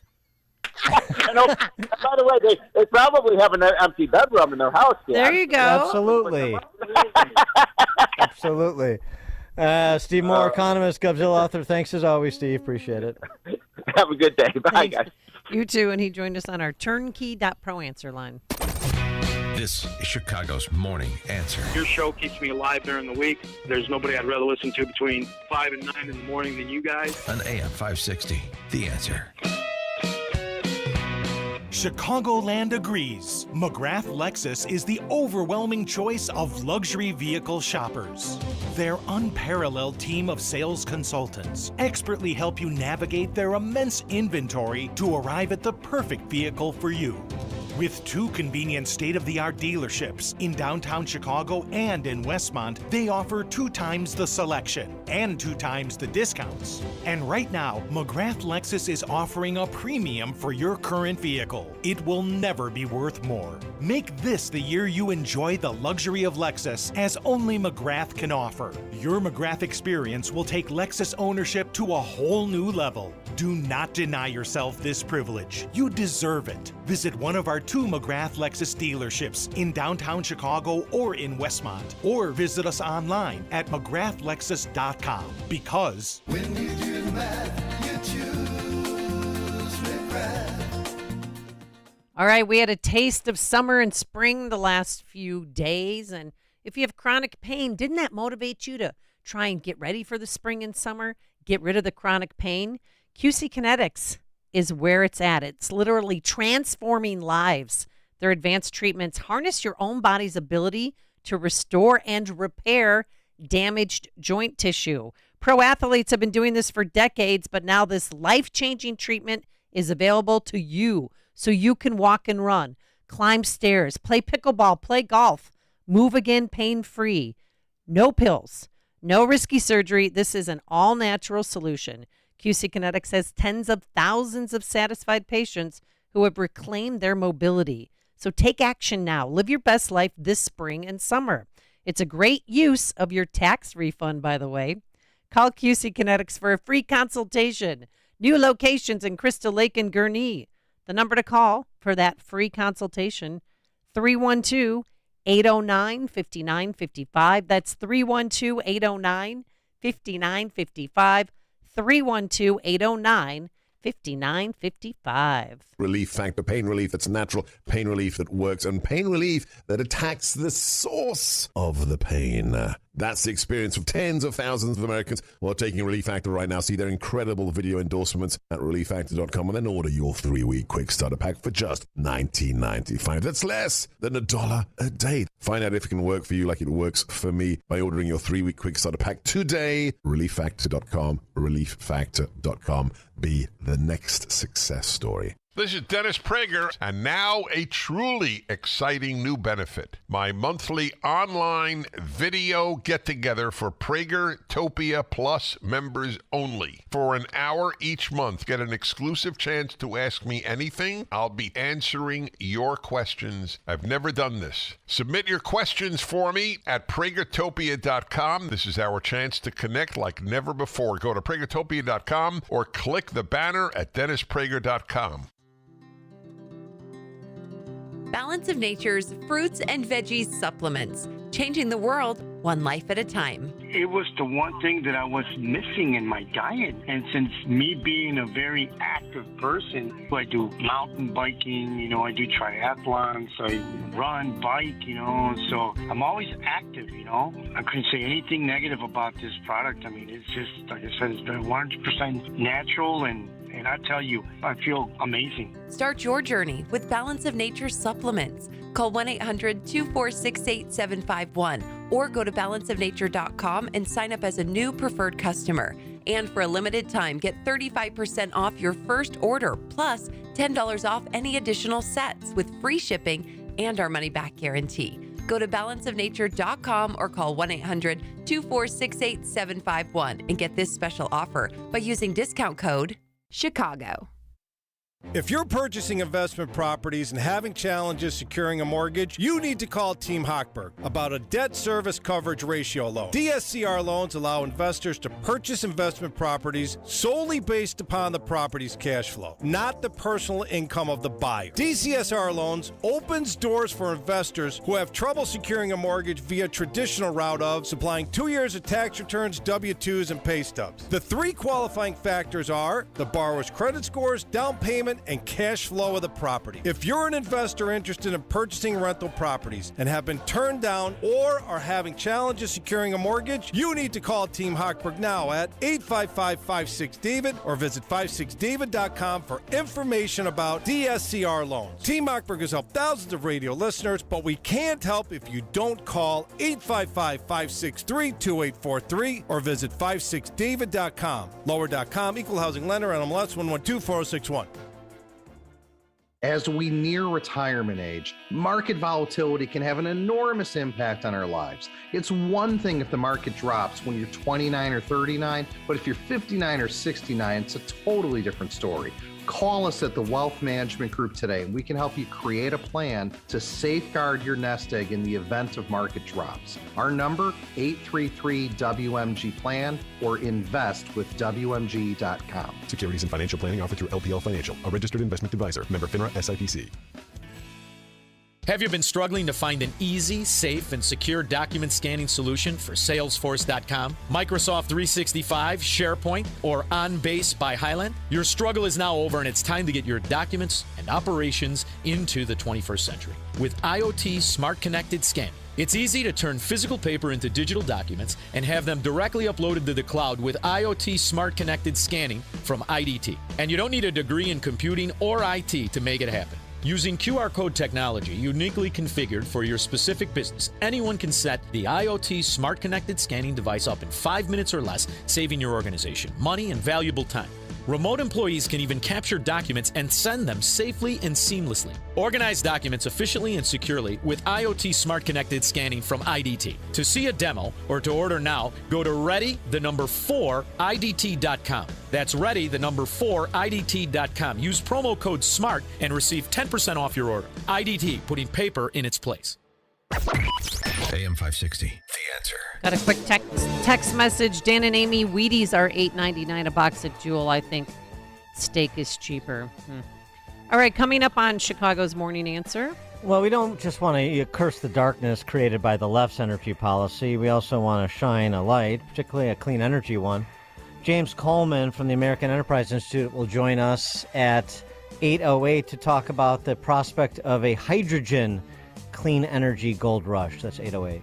Today, much colder, a high of 32 degrees. It is now 8 a.m. WIND, Chicago.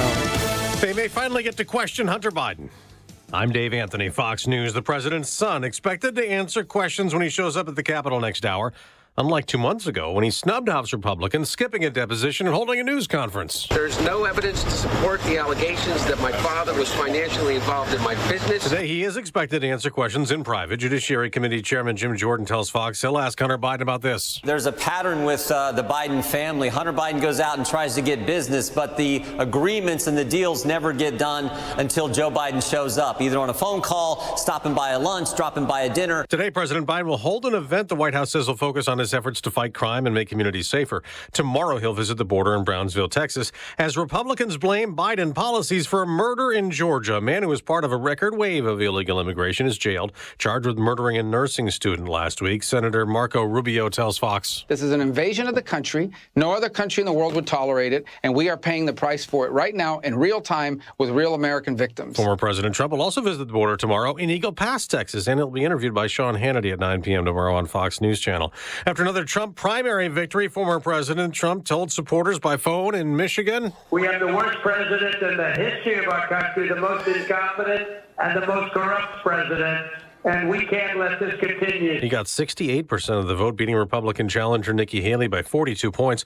President Biden easily won Michigan's Democratic primary. At 13% of voters, however, checked uncommitted on the ballot, protesting his support of Israel in the war in Gaza. Wildfires are scorching the Texas Panhandle region. 800 square miles have burned, along with an unknown number of buildings. Wendy Cook, a councilwoman in Canadian Texas, just told Fox. Due to the shifting winds, the evacuation routes had to change, and so many people were not able to leave. There are also thousands of power outages. America's listening to Fox News. 26 degrees at 8:02 on AM 560. The Answer. Good morning. I'm Mike Scott. A massive temperature swing is underway. The mercury dropping a full 50 degrees from their highs on Tuesday. We had snowfall early this morning, and a cold and blustery day is shaping up.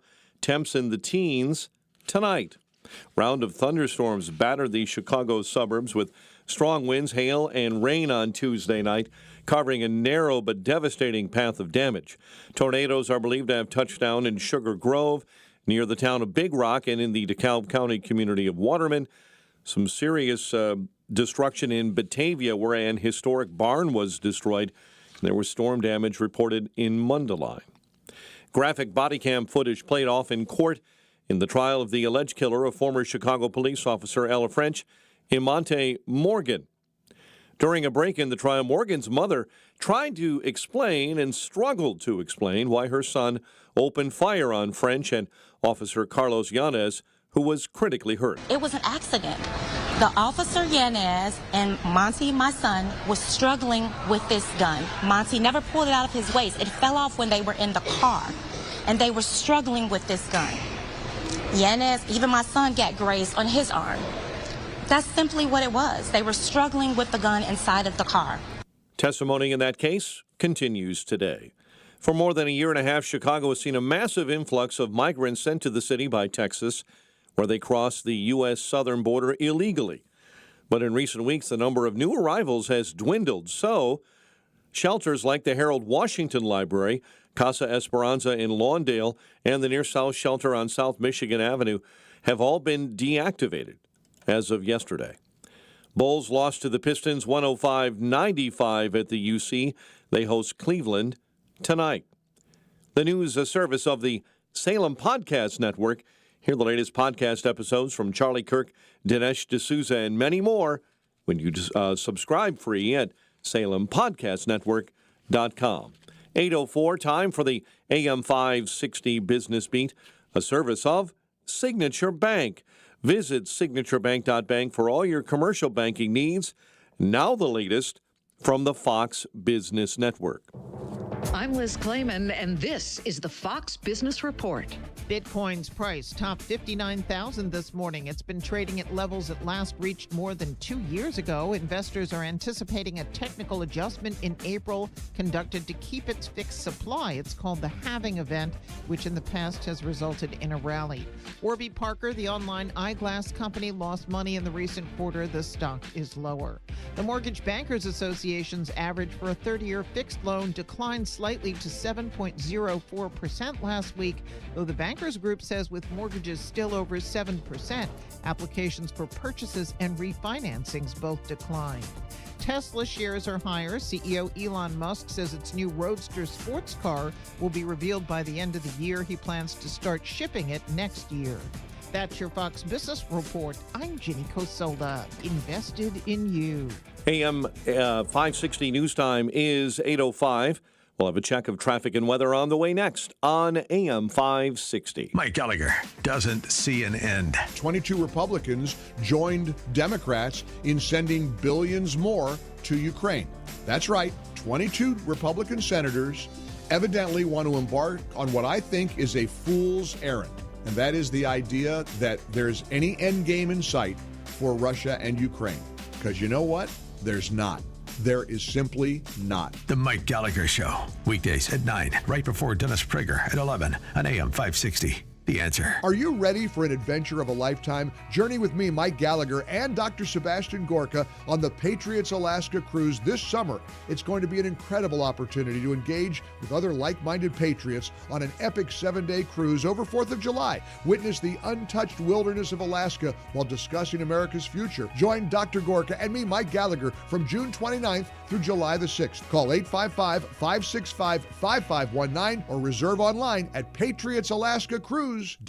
Listen up. Do you or a family member or friend have an outstanding student loan and don't know where to turn or how much you're required to pay? The rules around student loan forgiveness have never been as complex as they are right now. The wrong decision could cost you and your family tens of thousands of dollars in unnecessary loan payments. Attorney Ray Kaplan at Kaplan Law Firm is here to help you make the right decision. And they recently saved a radio listener over $145,000. Kaplan Law knows the rules, knows the laws, knows the regulations and loopholes inside out. Don't pay another cent until you've consulted with attorney Ray Kaplan. Call today to schedule a phone or in-person consultation. Call Kaplan Law Firm at 312-294-8989. That's 312-294-8989. Or visit financialrelief.com and click on Contact. Financialrelief.com, click on Contact. Kaplan Law Firm, 25 East Washington Street in Chicago. Hello, America. It's Ted from Consumer Cellular, the guy in the orange sweater, and this is your wake-up call. If you don't have Consumer Cellular yet, now is the perfect time to switch and save. For a limited time, new customers can get wireless service for as low as $15 a month for your first year. Yep, the same exact nationwide coverage as the leading carriers for $15 a month for an entire year. What are you waiting for? Call 1-888-FREEDOM or visit consumercellular.com and use code RADIO15. See consumercellular.com/firstyear15 for promotional details. Hi, I'm Martha Stewart. Every year, more than 4 million pets enter shelters here in the United States. My friends at American Humane have been helping animals since 1877. The goal is to ensure that pets have a safe shelter, especially during natural disasters. Adopting a shelter pet allows shelters to help more animals awaiting care. Please consider adopting today and take some time to learn more about American Humane's other work at americanhumane.org. 8:08. Let's get an update on the roads. Team Hochberg Traffic Center time. Inbound Edens at 23 Lake Cook Road to the junction. Inbound on the Kennedy. Right now, 85 minutes from O'Hare into the Burns Circle interchange. And we found out why. Vehicle fire. 2 left lanes blocked inbound between Montrose and Ogden. The Ike right now, 1 hour in from 390 to the old post office. Dan Ryan, 35 minutes, 95th into the Burns Circle interchange. DuSable Lakeshore Drive, accident, 2 right lanes blocked northbound between 18th and the Oak Street curve. Delays in Barrington, traffic signals flashing red Northwest Highway and Barrie. Chicago's Morning Answer with Dan and Amy continues next.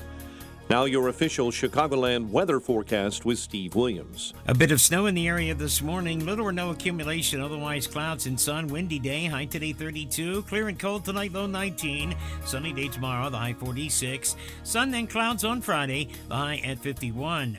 I'm Steve Williams on AM 560, The Answer. 26 at O'Hare, 24 in Aurora, 22 in Waukegan, and right now it is 28 along Chicago's lakefront. Your next news update is at 8:30.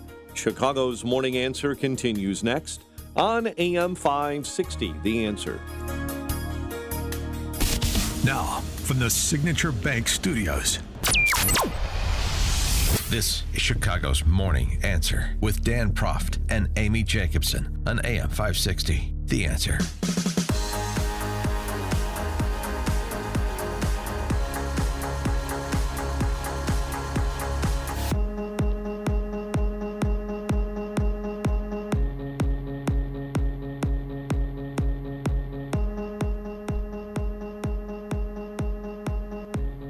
Top of the morning, Dan and Amy, and I saw in Governor Jelly Belly's latest budget, when he, per his State of the State address, that he's got more goodies for the EV community. So not just the hundreds of millions in subsidies for the Chi-Com-backed EV battery facility in Manteno, but millions of dollars more for EV training centers to be set up and so on and so Just forth. opened up another plant yesterday.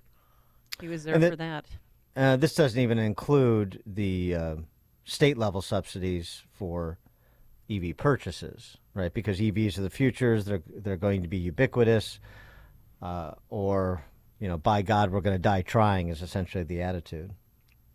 Well, there's this interesting piece about hydrogen energy. Now, this is the prospect of hydrogen as alternative energy is not new, but perhaps very much like the discovery of the deposits of rare earth minerals, that is, in Wyoming, maybe there are indigenous sources of energy, and combined with technological advancements and things like translating hydrogen into energy to power vehicles, that provide for more avenues for independence when it comes to our own sustainability and growth from our enemies, rare earth minerals, so we don't need to rely on the Chinese communists, and our own energy sources, so we don't need to rely on OPEC nations, for example. Well, let's explore that a little bit, particularly the hydrogen energy piece. We're pleased to be joined with James Coleman, who's a non-resident senior fellow at the American Enterprise Institute, focused on energy policy. He's also a law professor at SMU, specializing in energy trade and North American environmental and energy regulation. Professor Coleman, thanks for joining us. Appreciate it. Thank you. It's great to talk with you. So, I mean, this debate about, sort of hydrogen-fueled cars versus EVs is not new, but it had seemed like the Tesla approach had won the day, and I wonder what the story of tons of buried hydrogen energy deposits, hydrogen deposits that could potentially be a source of propelling the American economy. What is new about this in terms of the larger debate about what's practical? Yeah, so the advantage of either electric vehicles or hydrogen vehicles is that they don't emit carbon dioxide when they're traveling. And so the idea would be that hydrogen could be a replacement for electric vehicles. But the big advantage of hydrogen is that, like a regular fuel, like gasoline, you can fuel up in a relatively short period of time. I mean, unlike electricity, where we've seen all the challenges with charging, where even on a good day it takes you 30 minutes to mostly charge up your car, and it can be much more difficult in cold or other circumstances. Hydrogen would be more flexible and more like a traditional gasoline vehicle, and able to charge up quickly. There's also a number of other things that hydrogen could be used for. It's just most people project that if we really get to a zero carbon economy, a big part of that will be a lot of dependence on hydrogen. And we've always known that we could manufacture hydrogen, but what's relatively new is this idea that maybe there are already reserves under the ground that we can access. And so this could potentially produce a sort of another fracking boom of sorts. Yeah, I think that's right. And in that respect, maybe it's a little bit similar to some of the excitement that you sometimes see about geothermal energy, where a lot of it is driven by the advances that we've seen because of fracking and our drilling technology, that if we apply this in another area, whether it's drilling for heat under the ground, as we do with geothermal, or drilling for some of these newly found hydrogen stores, that could provide us with maybe more practical ways to cleaner energy supply. And so I just want to go back, though, in terms of hydrogen energy development. So with respect to deposits that we could mine or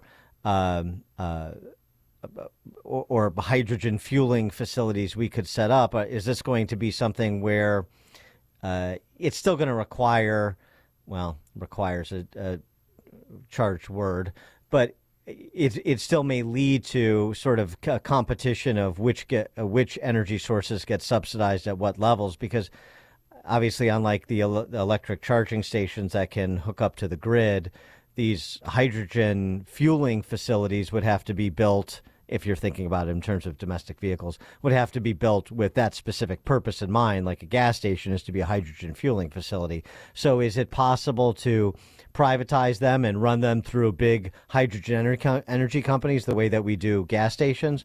Or are we talking about green energy subsidies over here and green energy subsidies over there and more industrial policy? Well, probably initially you would be talking about more subsidies. And in fact, if you look at the so-called Inflation Reduction Act, not only does it include big subsidies for solar and wind production, for electric vehicles, but also for use of hydrogen and production of hydrogen. And so, this is another area where we have big subsidies. Of course, the hope with all of these things is that you would eventually get to a point where you don't need to subsidize them. But, certainly with solar and wind and electric vehicles, we're nowhere near that. And so hopefully, I guess the hope of hydrogen would be that you get to that a little bit more quickly, and so that you spend less on those subsidies. Is hydrogen easy to store? No. And so hydrogen is very difficult to store. I mean, it's actually more difficult to store than natural gas. I mean, often how difficult a molecule is to store depends on its size, and hydrogen is a very small molecule, even smaller than a natural gas molecule, which a natural gas molecule is smaller than an oil molecule. And so that means that the pipelines that you have to transport hydrogen and the storage that you have to hold hydrogen are potentially expensive. With that said, we've had a huge revolution in our use of natural gas, because we've gotten better at doing that at an affordable price. So it's not an insurmountable challenge, but all the same challenges that we have with natural gas about, can you get your pipeline built? Is the president gonna stop your new liquefied natural gas facility exports? All those same challenges about permitting and building those transport and storage projects would exist. And so I remember having this conversation about energy policy with an executive at Briggs Stratton, and he was talking about that they were looking to move in the direction of hydrogen for their industrial engines, 15, 20 years ago.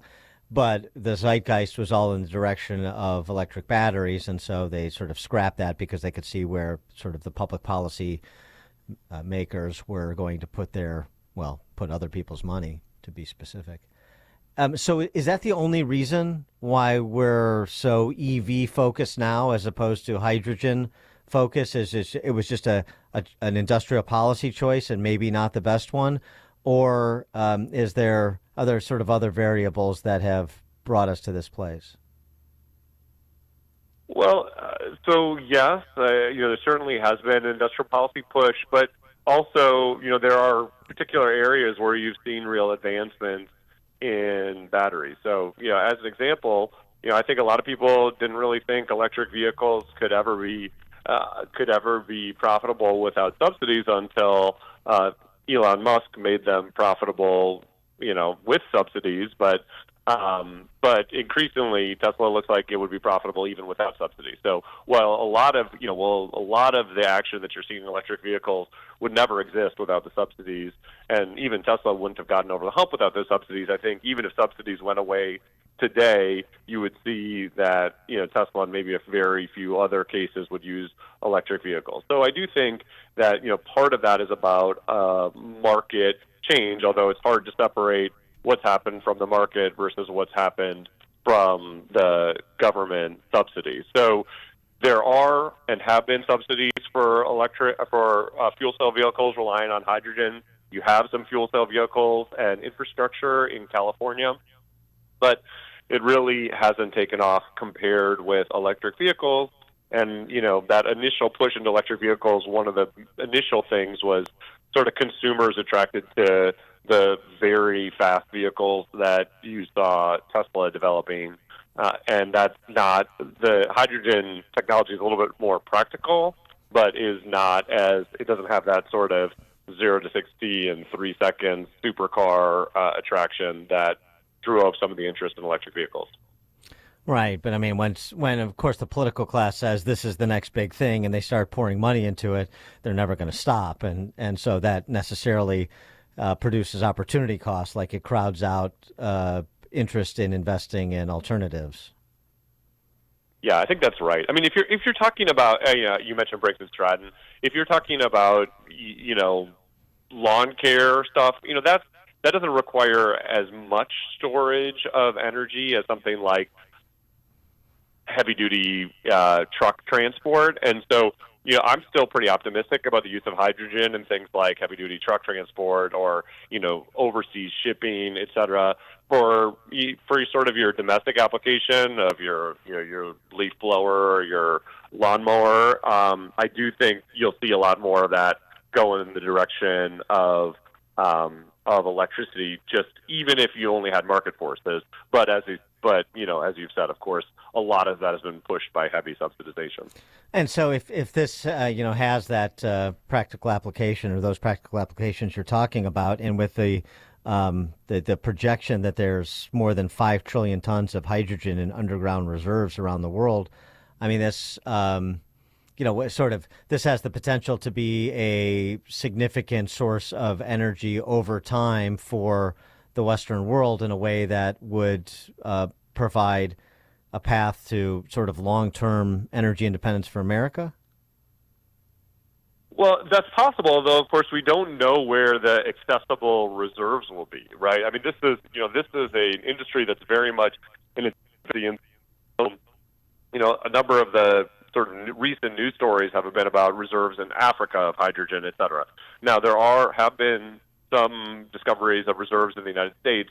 If those prove to be ones that are, accessed economically, it'll be very important. And because this industry is so new, we don't really know how much is going to be driven by the sophistication of the industry and the technology. I mean, in the case of fracking, the U.S. both had good reserves, but perhaps more importantly was the place that showed the best financial and technological innovation to really access those shale reserves. There's an open question about whether that would sort of bring us to the front in hydrogen production, or whether we find out that, well, actually the best hydrogen reserves are somewhere else in Africa, Asia, or elsewhere. Okay. So it's that nascent in its development. That's interesting. James Coleman is non-resident senior fellow at the American Enterprise Institute, focused on energy policy. Also a law professor at SMU, specializing in energy trade and North American environmental and energy regulation. Professor James Coleman, thanks for joining us. Appreciate it. Thank you so much. Thank you. And he joined us on our turnkey.pro answer line. Before you see it on TV, share it on Facebook, or read about it in the paper, hear it here first. This is Chicago's Morning Answer on AM 560. The Answer. Balance of Nature's fruits and veggies supplements, changing the world one life at a time. I'm 76. I feel great with it, and I won't stop ever taking it. I'm 67, and I'm pretty active. I go out in the fields and work, and I noticed a difference. I take it in the morning, but I've been taking it, religiously. My body seems to like it. If it wasn't good, I wouldn't be doing it for 23 years. So it works good. Start your journey with Balance of Nature supplements. Call 1-800-246-8751 or go to balanceofnature.com and sign up as a new preferred customer. And for a limited time, get 35% off your first order, plus $10 off any additional sets with free shipping and our money-back guarantee. Go to balanceofnature.com or call 1-800-246-8751 and get this special offer by using discount code CHICAGO. All right, how'd your house do last night with that rain, the thunder, the lightning? Did your basement flood? Did your crawl space leak? Well, in between storms is the best time to call our good friends over there at Permaseal. They have crews ready to stand by, that are on standby, that can come and give you a free estimate. It's that simple. The number to call is 800-421-SEAL, 800-421-7325, or visit permaseal.net. They've been in business for decades, and they stand behind their work. Still a family-owned company, so that's good. They also offer their new attic insulation. Yes, that can help make your home more comfortable, lower your utility bills, and make your family's home more healthy, because old insulation can contain dust, mold, and other contaminants that are adversely affecting your family's health. So call Permaseal today for both or just one of those issues. 800-421-SEAL, 800-421-7325, or visit permaseal.net. Would you like a new home or $450,000 for only $100? You heard correctly. Gaelic Park Charities is excited to announce its $650,000 home or cash raffle. Hello, this is John Quinn, the voice of Irish sports and special events at Chicago Gaelic Park. On the 24th of March 2024, we're raffling off a new construction, two-story, single-family home located in the heart of Chicago's Mount Greenwood neighborhood. This beautiful custom home has 4 bedrooms and 2.5 baths with all the modern touches. The neighborhood has excellent schools, parks and amenities, and if you're not in the market for a new home, the winner can opt for a $450,000 cash prize instead. The proceeds of each $100 ticket benefit Gaelic Park Charities, a registered 501c3 dedicated to promoting and preserving Irish heritage and culture in Chicagoland. Purchase your tickets at ChicagoGaelicParkHouseRaffle.com. That's Chicago Gaelic, Gaelic, ParkHouseRaffle.com. This is Carol Platt-Liebau for townhall.com. Last week, Laken Riley, a University of Georgia nursing student, was murdered on an Athens, Georgia running path. Her murderer wasn't just an illegal migrant. He was an illegal migrant who had been arrested in New York for injury to a child and in Georgia for shoplifting. He also had an outstanding bench warrant for failing to appear in court over the shoplifting charge. Laken Riley was failed by 3 different governments: the U.S. government, who let her murderer cross the border, and then the state governments of both New York and Georgia. Now Ms. Riley is being failed by the media. Many reports fail to mention her killer's immigration status. Some even discuss whether women should feel safe running alone. Shame on the media. Rather than demanding that the government protect its citizens, it's protecting politicians from accountability for their horribly failed policy decisions. I'm Carol Platt-Liebau. AM 560, The Answer. Dan and Amy, we've got some exclusive audio from that DEIA training that Fani Willis did in the Fulton County District Attorney's Office. This is, we were talking before, Breitbart had the receipts, they had the slides where employees of the Fulton County DA's office would have to answer questions like, do you like black people a little bit, a lot of bit? Do you feel more comfortable with white people or black people? Right. Included slides where white people are synonymous with bad, good people are synonymous, black people are synonymous with good, so on and so forth. You sort of get the gist of it. That was Fani Willis's instructional training sessions in the Fulton County District Attorney's Office. What you talking about, Willis? That's what she was talking about. She's talking about getting people up to speed with identitarian politics, and this is how some of it went with some of the honky employees over at the Fulton County DA. I love black people! So I think it was working. I'd hate to have her sidelined when it's just starting to work. So Nathan Wade's former divorce attorney testified yesterday. Yeah. That could have gone better. Yeah, I don't know. Did he claim he had amnesia or just acted like he had amnesia? Well, he sort of recast things he said as things that were speculative in nature. He didn't know them for sure. This is Terrence Bradley, Wade's former divorce attorney. When you told me that their relationship started when she left the DA's office and was a judge in South Fulton, where did you obtain that knowledge from?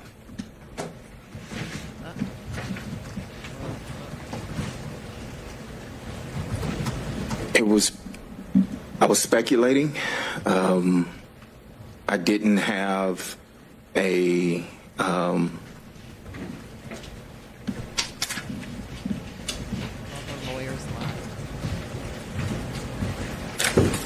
no one told me I was speculating. Yeah, I was speculating. Was there a basis for your speculation? No. I just like to baselessly speculate. So the predicate to that, though, is even better because when he was shown text messages he sent to Ashley Merchant, one of Trump's defense attorneys, well, Mike Roman's defense attorneys, but one of the Trump universe defense attorneys, about when the relationship between Fani and Nathan Wade started. And he had said, oh, yeah, it started back when she was a South Fulton judge, so the years prior to what they represented in court. When he was presented with his text messages, he muttered, "Oh, dang." You don't need to be a practicing lawyer to know that you never want somebody who is a witness for the defense to say, "Oh, dang." That's an indication things aren't going as well as they could be going. Oh, gosh. Okay. Right, coming up on Chicago's Morning Answer. Boy, it looks like the momentum coming out of South Carolina didn't translate into Michigan for one Nikki Haley. Yeah. We'll talk presidential politics with RealClearPolitics.com. Susan Crabtree at 8:38. But now let's head into the newsroom. Here is Mike Scott. At 8:32, it is 23 degrees, a wind chill of +9 right now officially at O'Hare. Donald Trump has won another GOP state primary. Former president on Tuesday winning the Michigan primary by getting roughly 2/3 of the GOP vote. President Biden, meantime, easily won the Michigan Democrat primary. Voters gave their reasons why they did or did not cast their votes. I just tend to think that I look to the men to be our leaders. There's just too much controversy around Trump. While former President Trump has now essentially secured the GOP nomination, Nikki Haley is still vowing to stay in the race. President Biden this morning issuing an executive order. He says it's aimed at protecting Americans' personal data from nations the government considers hostile. Funeral of Alexei Navalny will be held Friday. His wife, the widow of the Russian opposition leader, addressed the European Parliament today and is fearful about Friday's upcoming funeral. I'm not sure yet whether it will be peaceful or whether police will arrest those who have come to say goodbye to my husband. In other news we're following this morning, the Supreme Court will hear arguments. Biggest guests and only the biggest opinions. This is AM 560, The Answer.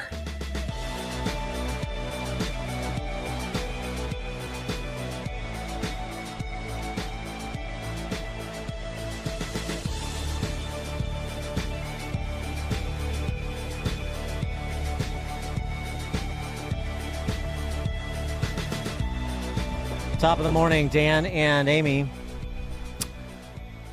So that momentum coming out of South Carolina, because she got 40% of the vote, didn't quite translate in Michigan, where No, she got 28% of the vote. Banked. I mean, it's just, this is embarrassing now. It's just, it's fine. Just play it out, whatever. Whatever. Anyway, so I mean, let's talk a little bit about Michigan. It's sort of more interesting as we talked about it in a general election, from a general election perspective, than it was what was going to happen yesterday. Other than the fact that non-committed earned a delegate on the Dem side. I know. I saw that. 100,000 votes. I mean, it's nothing to scoff at. It's interesting. So, I mean, that effort by Rashida Tlaib to lodge a protest vote against Biden for not being pro-Hamas enough turned out to be somewhat impactful. Yeah, uncommitted beat Dean Phillips and Williamson. Yeah, so this just in for Bill Ackman, who thought Dean Phillips could have some sort of significant showing on in Michigan yesterday. Start to get used to the prospect that it is going to be Trump and Biden there, Bill. Anyway, the issue against that provided the backdrop of yesterday's election, and increasingly the entire election careening towards November, of course, is border security. And on that issue, House Speaker Mike Johnson came out of a meet with the White House yesterday and had this to say. But again, the first priority of the country is our border and making sure it's secure. I believe the president can take executive authority right now today to change that. And I told him that again today in person, as I've said to him many times, publicly and privately over the last several weeks. It's time for action. It is a catastrophe, and it must stop. And we will get the government funded, and we'll keep working on that. So we'll have more for you soon. Mm-hmm. So there's essentially the repetition of the posture of the House Republicans that are the bulwark against surrender on border security that was attempted to be engineered by Mitch McConnell and Jim Langford a couple of weeks ago. My view of it, but I think the view of it of Republicans generally. And so that's still the position. Please see H.R. 2. We passed it out of the House. That's a pretty good expression of what we would like to see done by the administration. And then the flip side is from White House spokeswoman Karine Jean-Pierre, who just does we're trying to find common ground. They're moving the goalposts on us. They're being obstructionists and recalcitrant and so on and so forth. And I appreciate the question. I don't even think he knows what he wants. No, sir. And I say that very seriously. They first asked for, when we put forward the National Security Supplemental, it had border security in it. And we were told by the Speaker and others, we need to deal with the border security challenges first. You had a bipartisan group of senators coming out of the Senate, working for 4 months with the White House to put forward a bipartisan piece of legislation that dealt with a important challenge that we see at the border and immigration. And then so we did that. We moved that forward. We presented it, and we were told, no. We don't want the border security. We want just the National Security Supplemental without border security. Then the Senate goes back, and they pass the National Security Supplemental without border security, 70-29. We did that, or they did that, and the Speaker refuses to put that to the floor. So what is it that he really wants here? If you look at the border security deal, that proposal, it has components of that, has what the Speaker has been talking about for years. So the question is really for him. Yeah. He bat it right back at you and see if we can get away with that. Muddy the waters. We're trying to be bipartisan, and Mike Johnson is being obstinate. See if that works. For more on this, please be joined by Susan Crabtree, RealClearPolitics.com's national political correspondent. Susan, thanks for joining us. Appreciate it. It's my pleasure. Nice to be with you. So, that thrust and parry between Johnson and the White House, it seems pretty clear that Biden is getting the worst of that. Thus, his need to the need he feels to go to the border tomorrow. Absolutely. We're going to have supposedly dueling press conferences at the border. What I think is strange is that he has come out. There's been talk that he's going to issue executive orders to crack down on the border, similarly to what some of the policies Trump had. And we were told that he couldn't, by Karine Jean-Pierre and other White House officials, that there is no way he could have done anything about this. But now we're hearing he could. So I don't think that the American people are buying his let's put it on the Republicans after we've seen just records number, millions and millions of people cross into the border under his watch. Well, I love the fact that the Border Patrol Union president is going to be with Trump tomorrow and not with President Biden. So he's just doing this to try and save himself because he's been there. This will be the second time in 40 years that he's visited our border. Well, I visited the border during the end of the Trump administration in San Diego, and I was with the border chief of San Diego at the time.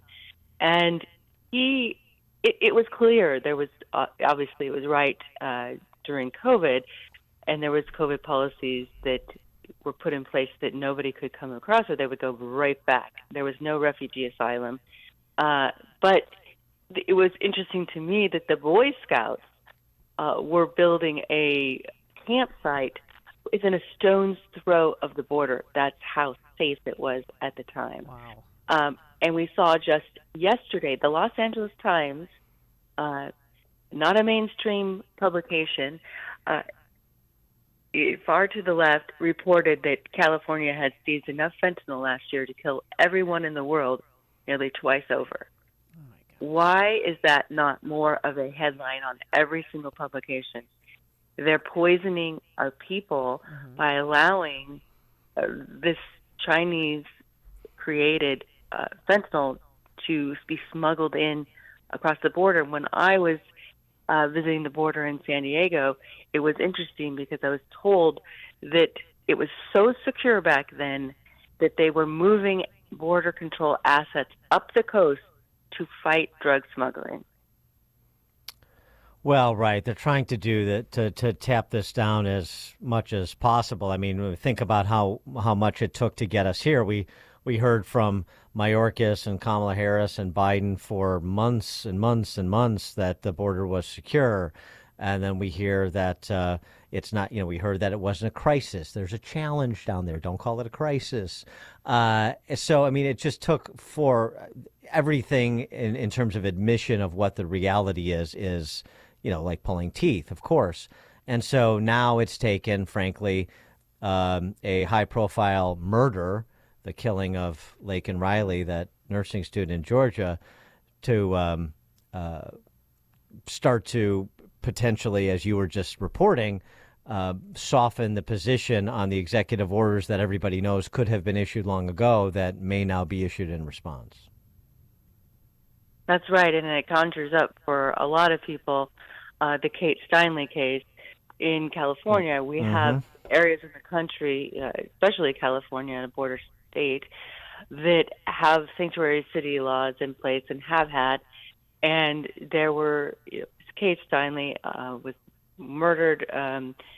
He wasn't, the man, his last name was Zarate, who was guilty of this crime, was acquitted of it because he was found unfit to serve. And he was later, his sentence, he also faced a federal gun charge because he said he found the gun that he used under a bench, but it was actually a stolen gun from the Bureau of Land Management. And he faced a federal gun charge that he was in jail for 7 years. And then the anger spilled out again in 2022 when his sentence was commuted. And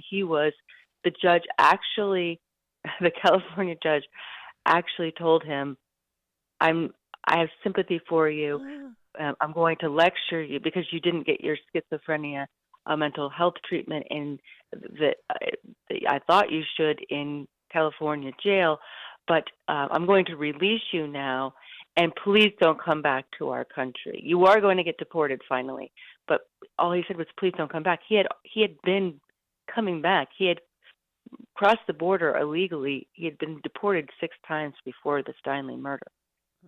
So this is the kind of thing we're facing, where the laws just are against the American people and not against the immigrants coming across. Now, in California, Governor Newsom, I think this was in January, free health care for all illegals. And how can he afford that when they have a budget deficit of $73 billion?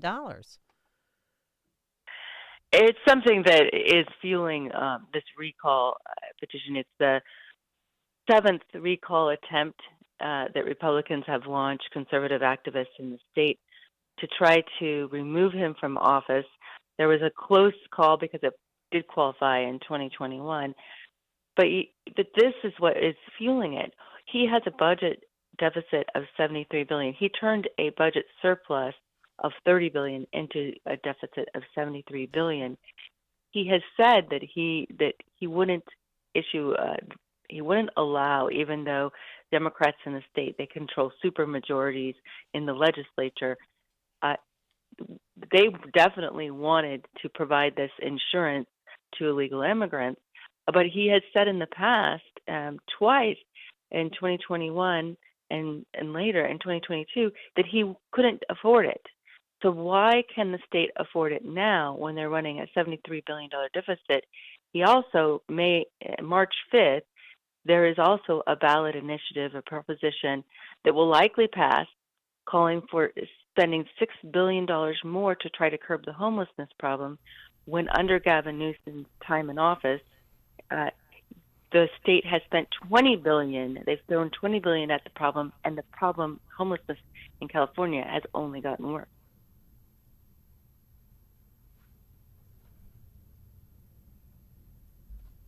You there?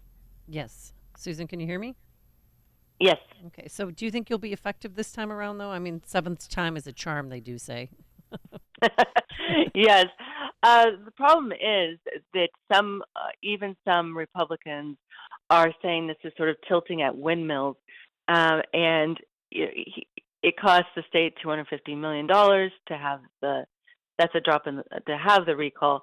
That's a drop in the bucket when you talk about $73 billion.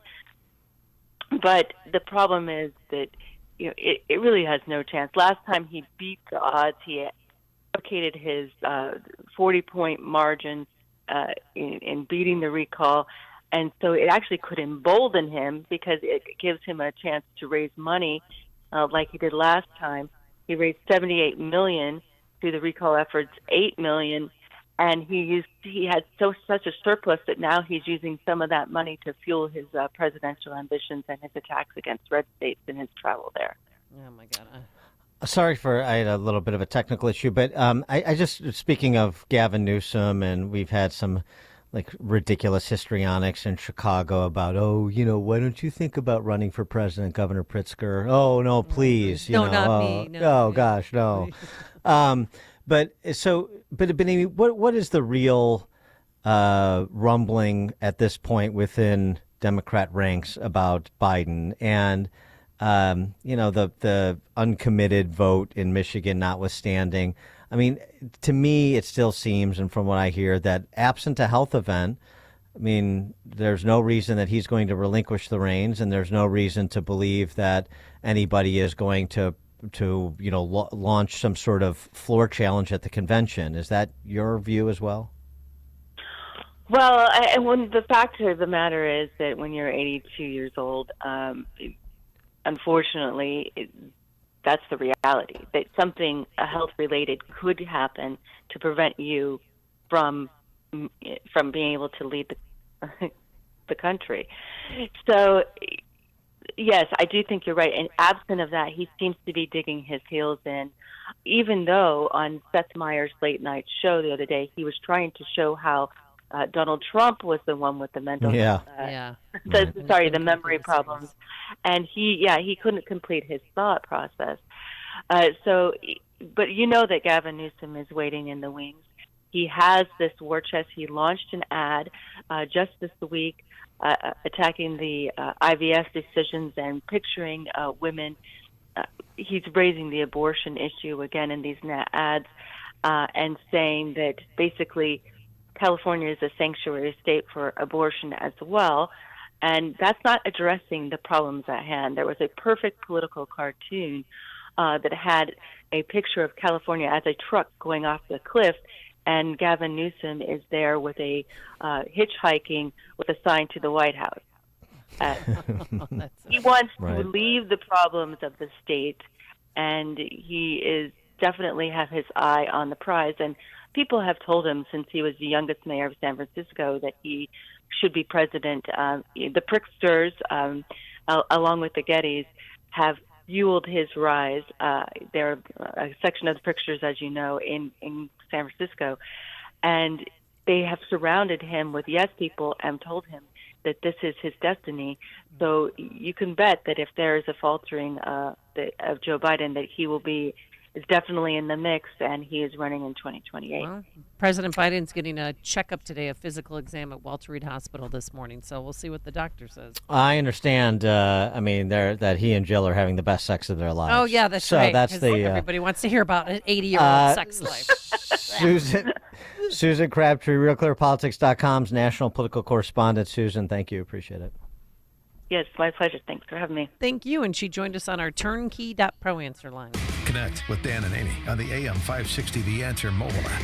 Just text the word app to 64636 to download the app today. Signature Bank is Chicago's fastest growing independently owned business bank. It's a bank where relationships still matter. Signature Bank knows your name and your story. I'm Dan Proft, and I know this because Signature Bank is my business bank. I'm Frank Vance, co-owner of Egan Vance Insurance Agency on Chicago's Northwest Side and a customer of Signature Bank. In my line of work, we pride ourselves on being there for our clients when they need it the most, and we recognize when someone does the same for us. As Egan Vance was expanding, we wanted to buy a much sought-after building in the neighborhood. We couldn't waste any time. I called Signature Bank, and that was all it took. I didn't have to talk to multiple people in silo departments with multiple forms to fill out. One call did it all.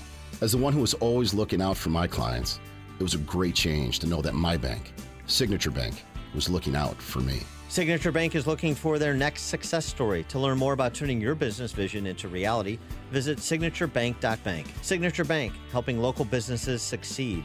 Member FDIC, Equal Housing Lender. Balance of Nature's fruits and veggies supplements, changing the world one life at a time. I'm 76. I feel great with it, and I won't stop ever taking it. I'm 67, and I'm pretty active. I go out in the fields and work, and I noticed a difference. I take it in the morning, but I've been taking it, religiously. My body seems to like it. If it wasn't good, I wouldn't be doing it for 23 years. So it works good. Start your journey with Balance of Nature supplements. Call 1-800-246-8751 or go to balanceofnature.com and sign up as a new preferred customer. And for a limited time, get 35% off your first order, plus $10 off any additional sets with free shipping and our money-back guarantee. Go to balanceofnature.com or call 1-800-246-8751 and get this special offer by using discount code CHICAGO. I'm Shalom Klein. Join me each week for the Get Down to Business radio show. This show is packed with ideas that will inspire as you search for best practices to grow your business. Whether you are an experienced entrepreneur or just learning the ropes, Get Down to Business will tackle the issues affecting your everyday work life. Get Down to Business is covered by Tom Mirabali, independent producer for Blue Cross and Blue Shield of Illinois. Listen each week to Get Down to Business with me, Shalom Klein. Heard Sunday afternoons at 6 right here on AM 560. Tune in every Saturday afternoon at 3 for the Money Hour Radio, brought to you by Pierre Shale Financial Group. Learn estate and tax planning strategies, choosing the right IRA. And the ever-important decision when to take Social Security benefits. When you have retirement in sight, sound decisions are critical. Tune in to the Money Hour Radio every Saturday afternoon at 3, right here on AM 560. Brought to you by Pierre Shale Financial Group. Advisor services offered through Pierre Shale Financial Group Incorporated. Pierre Shale Financial Group Incorporated is a registered independent investment advisor. AM 560, The Answer. All right, we've had a lovely morning here at AM 560. Dan, anything to add? No, I'm all added out. Okay, thanks to Justin Kosick and Quinn McCarthy. Now straight into the newsroom we go. Here's Mike Scott. Tornadoes touch down in the far western suburbs. Bulls fade in the second half. WIND Chicago News Time, 9 o'clock. Hunter Biden has a lot to answer for. I'm Dave Anthony, Fox News. He just showed up at the Capitol for a private deposition in the House Republicans' impeachment inquiry into his father, the president. What was the Biden family